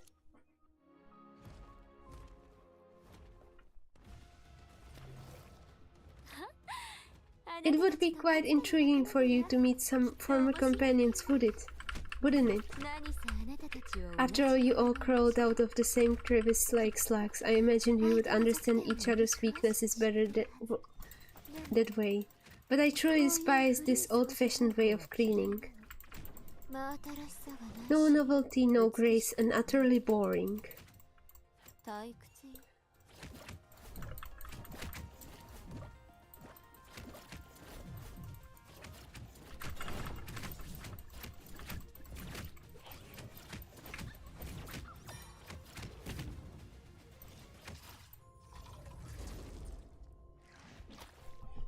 The OST kind of reminds me of like a mix of Phantom and what is the other song called?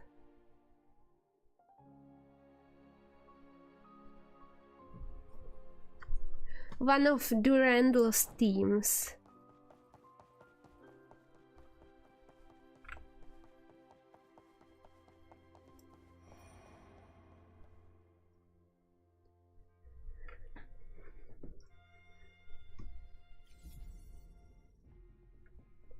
As the cleaning finished, Talima identified the cause of the change. Some external force was suppressing her connection with the servants. To gather her usual strength, she had to allocate a portion of her power specifically to oppose this force. More strangely still, this suppression showed no signs of weakening, but rather grew stronger with each passing moment. Treading over the vanishing remains of shadows, she left her maze-like mansion.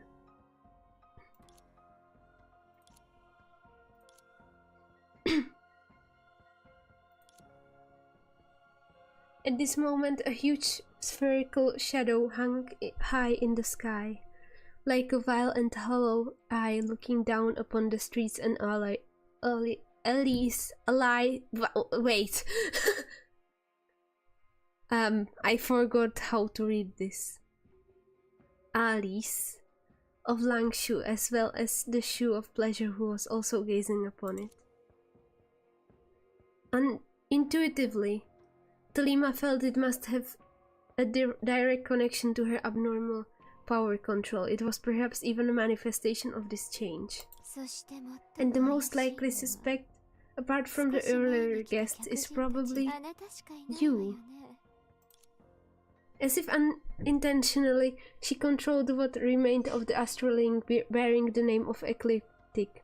To this noble, it was a sun that fell from the sky. It was incomparable to regular astral rings, but ultimately only symbolizing a catastrophe. Be it reshaping the authority of subverting the world, she actually doesn't care about these powers inscribed in the 12 houses. Baiji, no matter how elaborately disguised, a fake remains a fake. Yes, but it doesn't matter ever since the day you accepted this. You, I, everyone. Haven't we all known it deep down? You. No. It's awake?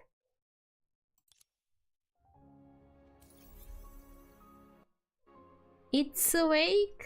What's awake? The shadow?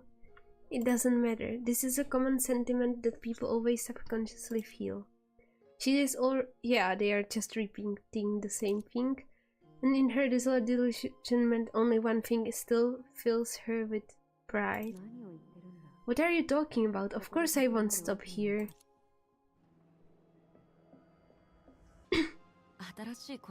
New tricks, or are they back again? Can I? No. I can still play. Good. I knew it. Fighting?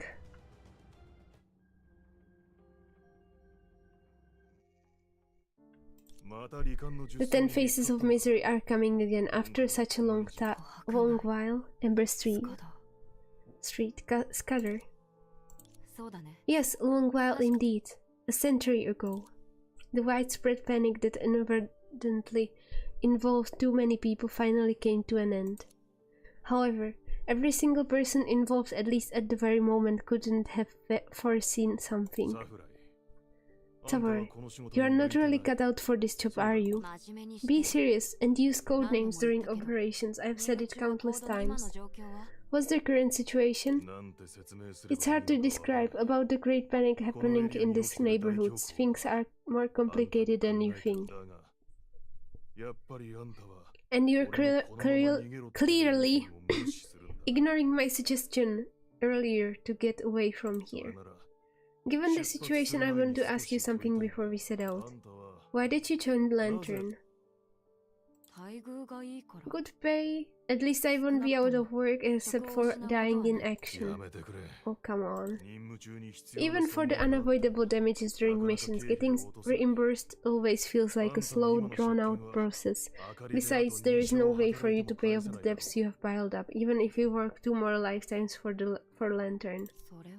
Well, it shouldn't be too much of a concern. As long as Lantern exists, the debts can hang over my head forever. And before that, you would just scrape by, borrowing here and there, barely making ends meet. That's quite the opposite of having good pay. But at least we are undeniably fighting against evil, aren't we? No matter how you look at it, the 10 faces of misery doesn't carry any sense of positive value. I'm doing the right thing, and that's all I need. You're buying the lead, just as usually. Burying the lead, just as usual. I will give it to you straight. You want to change the world, right? Within the lantern, both you and I are ordinarily easily replaceable. That's human nature, nothing to complain about, but oddly enough, compared to real ordinary folks, you possess a bit of talent. Not really. I'm not praising you. Actually, I think that's where the problem lies. I've always felt that having some talent but not enough is more tormenting than having no talent at all. It leaves you discontent with your mediocrity, thinking that even if this tiny bit of talent can only make a slight difference. Just by handling everything to the best of your ability, you can make small but meaningful changes to this world. By your own hands.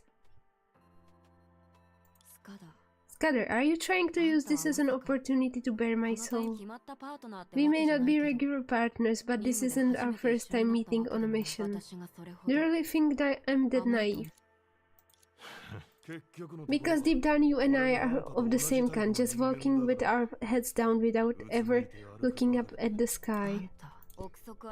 Let's not jump to conclusions, even if I'm as you think. What exactly do I need to change? That's where you and I differ. I have specific enemies. Having understood the nature of Lantern, I know I don't have the power to completely change it, but I still do my best within the limits of the rules. That's why I have come here, to deceive those who would have died here, turning them into traitors for the organization and facilitating their escape. What did you say? Never mind, continuing like this will only make you more puzzled.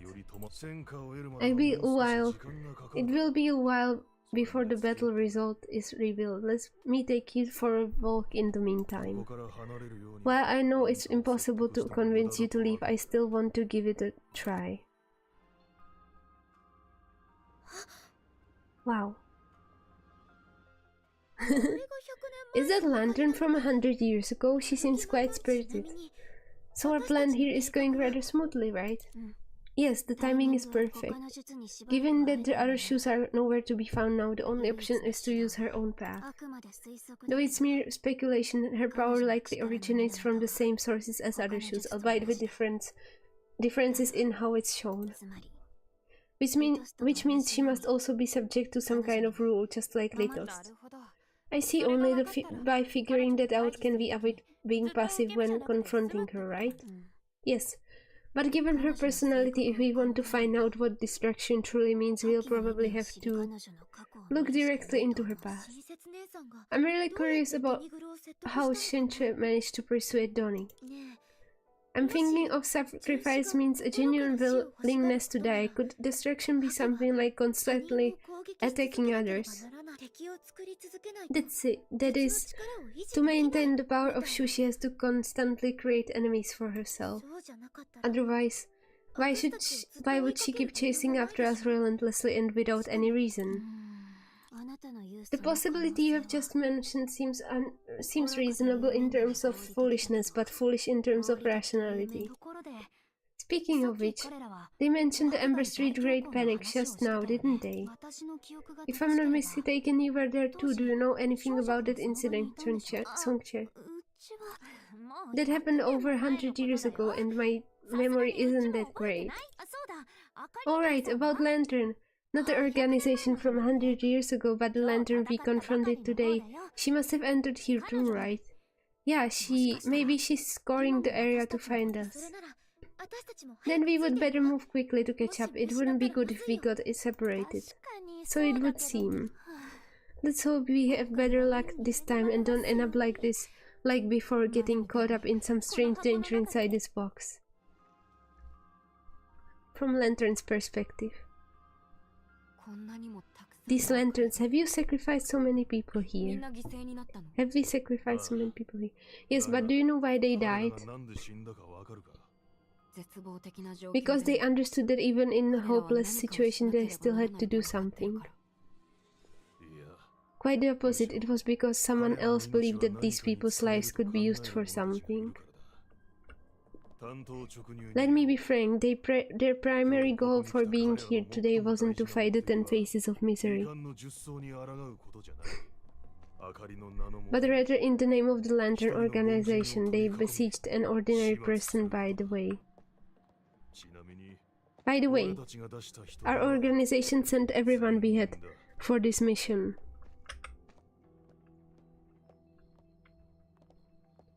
Oh. She's still alive. Yes, but let's not meddle further. Although I'm not sure who she is, the aura of Shu still lingers on her. I mean, she's not going to die. We don't have to stop and lend her a hand. Bye!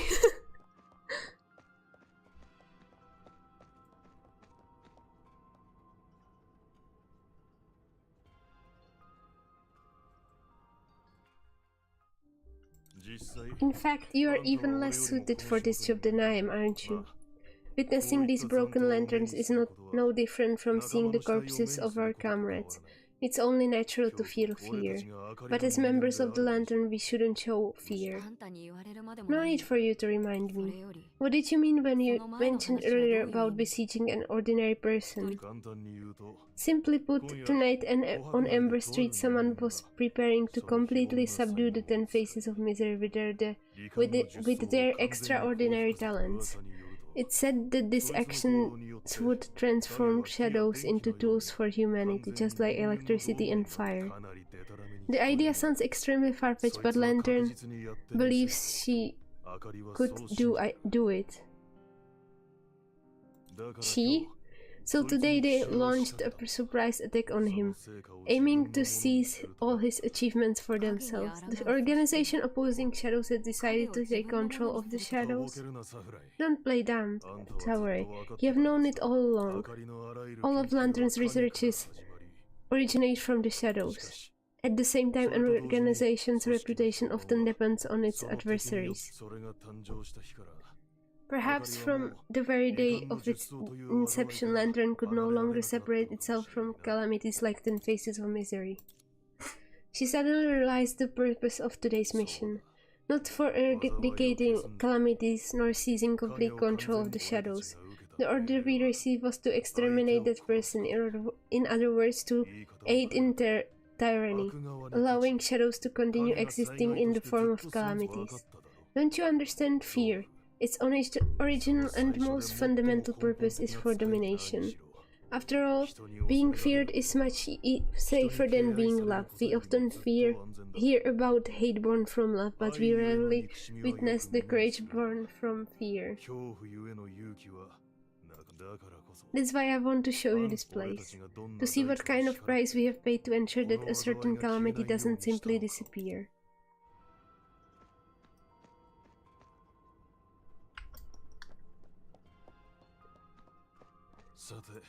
Okay, let's stop here. The place ahead is not somewhere I have the courage to enter.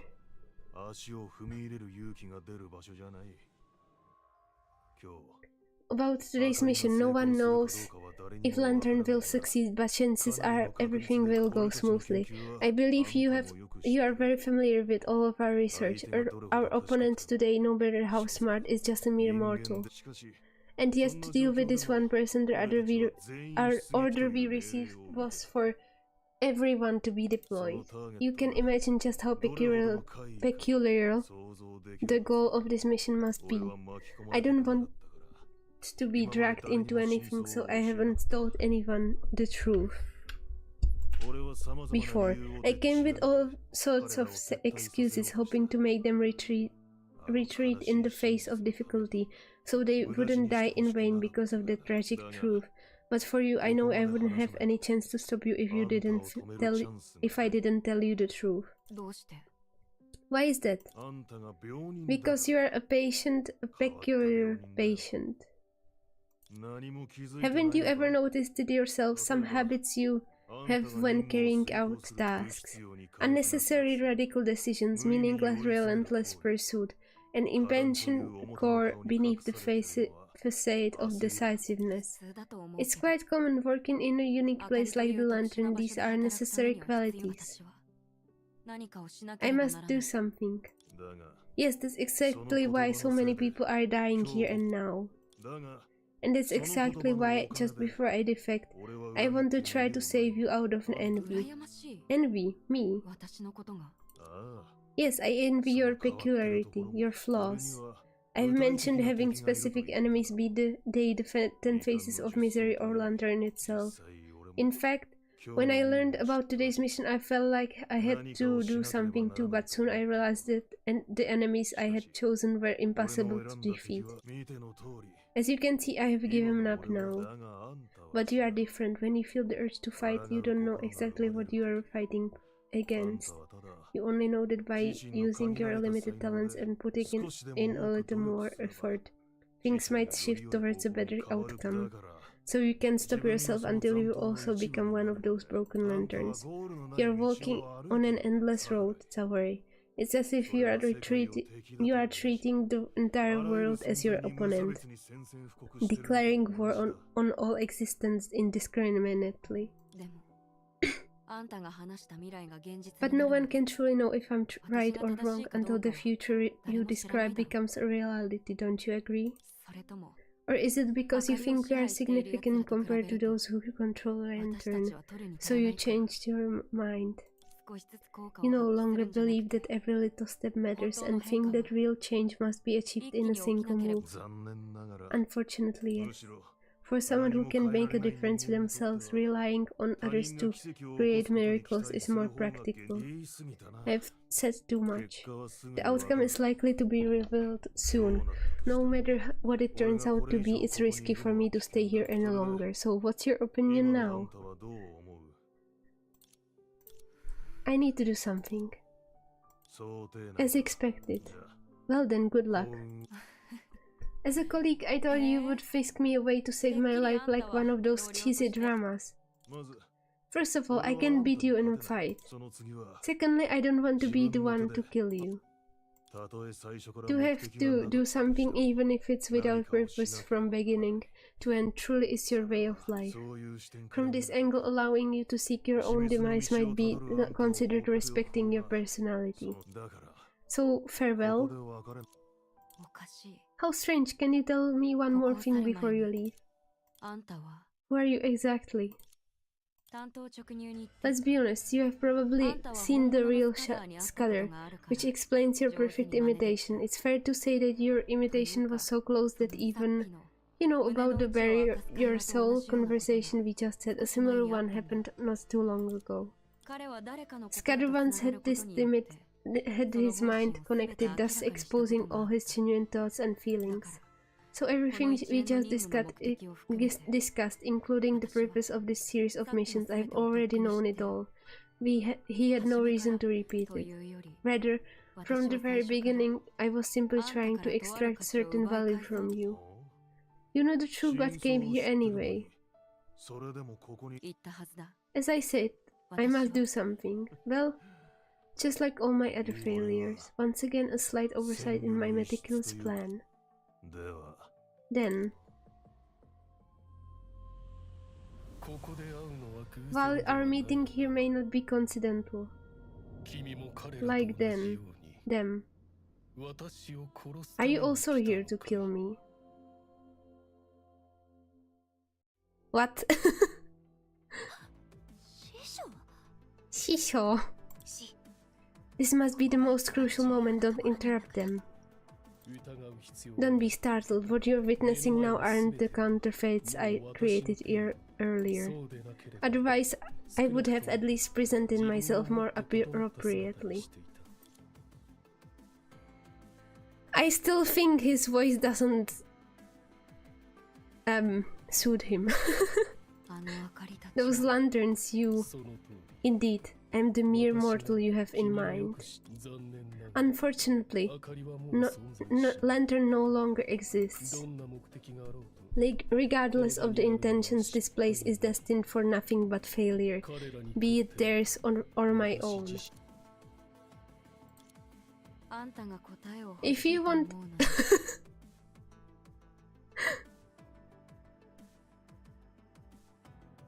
That was a... That looks a bit different. If you want an answer, she shifted her gaze towards the scattered lanterns. I am, after all, a member of the Lantern. I wouldn't mind being one of them.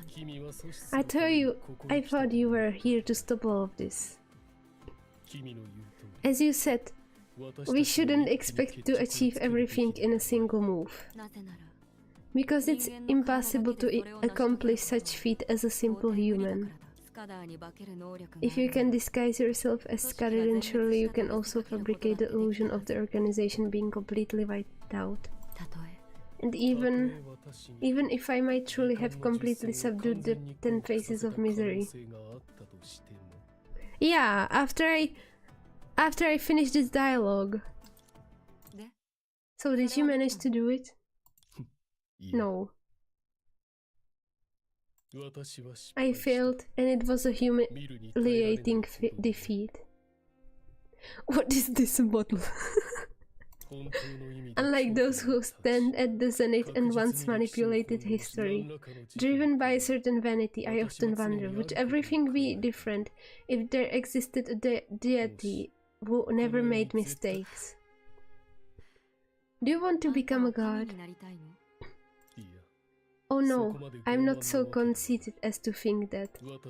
I was just thinking about creating a god. Senadina. Of course I failed. No, but... Well, she's older than that, right? She's like 1,000,000 years old. Of course I failed, but... Despite being relatively insignificant compared to what I've seen before, the accomplishment of making Lantern deploy all its manpower is not empty talk. Will the shadows no longer pose a threat? To avoid being left with no use, the organization came here, only to end up being buried alongside their adversaries. Not exactly. Rather, I have inadvertently paved the way for an impending apocalypse in this world, and my only reward is the insignificant solace gained after enduring such failure. I have bestowed upon you a gift when you are not aware of it. Of course, here and now you are not the only one who has received it. 7 individuals are involved. Over time, their exceptional abilities gained from the shadows will be further enhanced by this gift. The path they will take will lead them to become beings resembling gods among mortals. It will also enable them to serve as last resort to survival. For survival, akin to a lifeline when the apocalypse I have created arrives. And I should have said we instead of they. You're thinking too much. I'm no different from those you have just killed. I'm afraid it's not so. Just like the criminal eager for sacrifice and like the union you have personally witnessed. With the world as its cage, you and I are both entwined in this plot.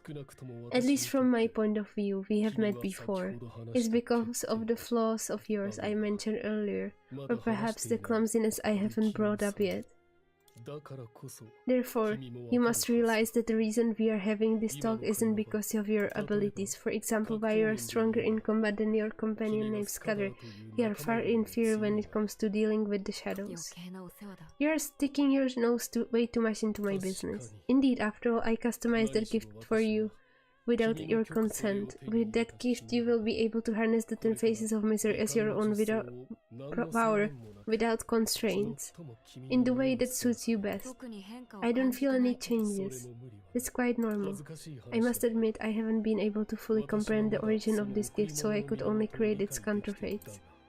But that's not a big issue, because even if I mentioned the name Astrolink, you would probably only grow more perplexed, wouldn't you? Oh, I guess I don't need to read that. Upon hearing this term, this core member of the Lantern organization didn't show any special reaction. It was evident that she didn't understand its meaning. But for the few outsiders currently concealed in the shadows, this was certainly enough to provoke astonishment. According to what he said, he made these astral imitations by himself. The world is full of wonders. It sounds like you guys have heard about that thing. More than just hearing about it. Never mind, I would rather have to explain it properly in a short time. From the looks of it, could this imitation be the reins to control the shadows? It's too soon to jump to conclusions. Perhaps after she demonstrates her ability as a shoe, then we can... What is it? Come to think of it, in our previous encounters she's always managed to catch up with us, didn't she? That's right, so? Right now she's definitely in the same space as us, isn't she? So is it possible that she hasn't found us or another version of herself yet? Surely you don't mean to say, maybe we have been seeing fragmented data of her, similar to the characters we once played. The one standing over there is the real lantern. It's just a speculation, but perhaps she had set up a perfect trap from the moment she entered here. We are short on time, we need to disrupt her plans now, otherwise the version of her in the illusion will become as powerful as the one outside. Yes, bye. I need to get ready to sleep. That was long. Oh? Okay.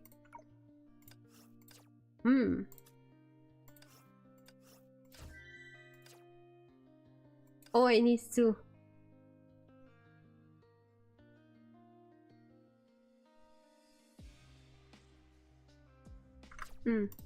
I will see if I can finish it.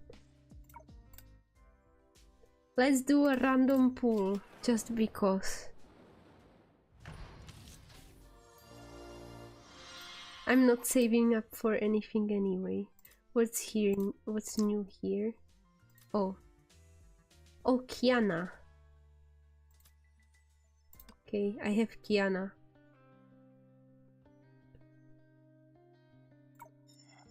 Where is she?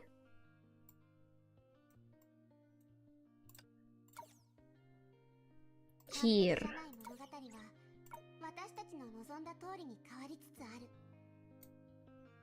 Okay.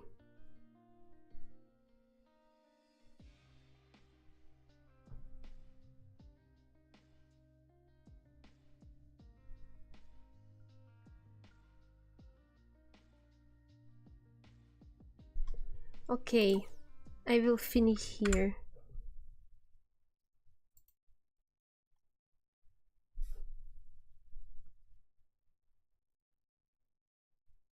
What odds do you mean?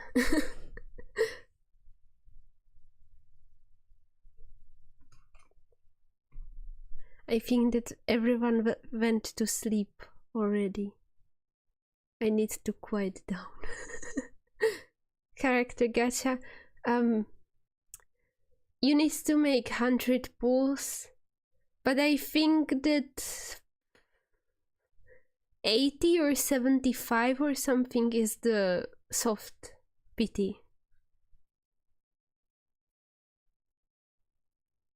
Yeah, I think that around the 25 pulls left mark is when the chance is bigger.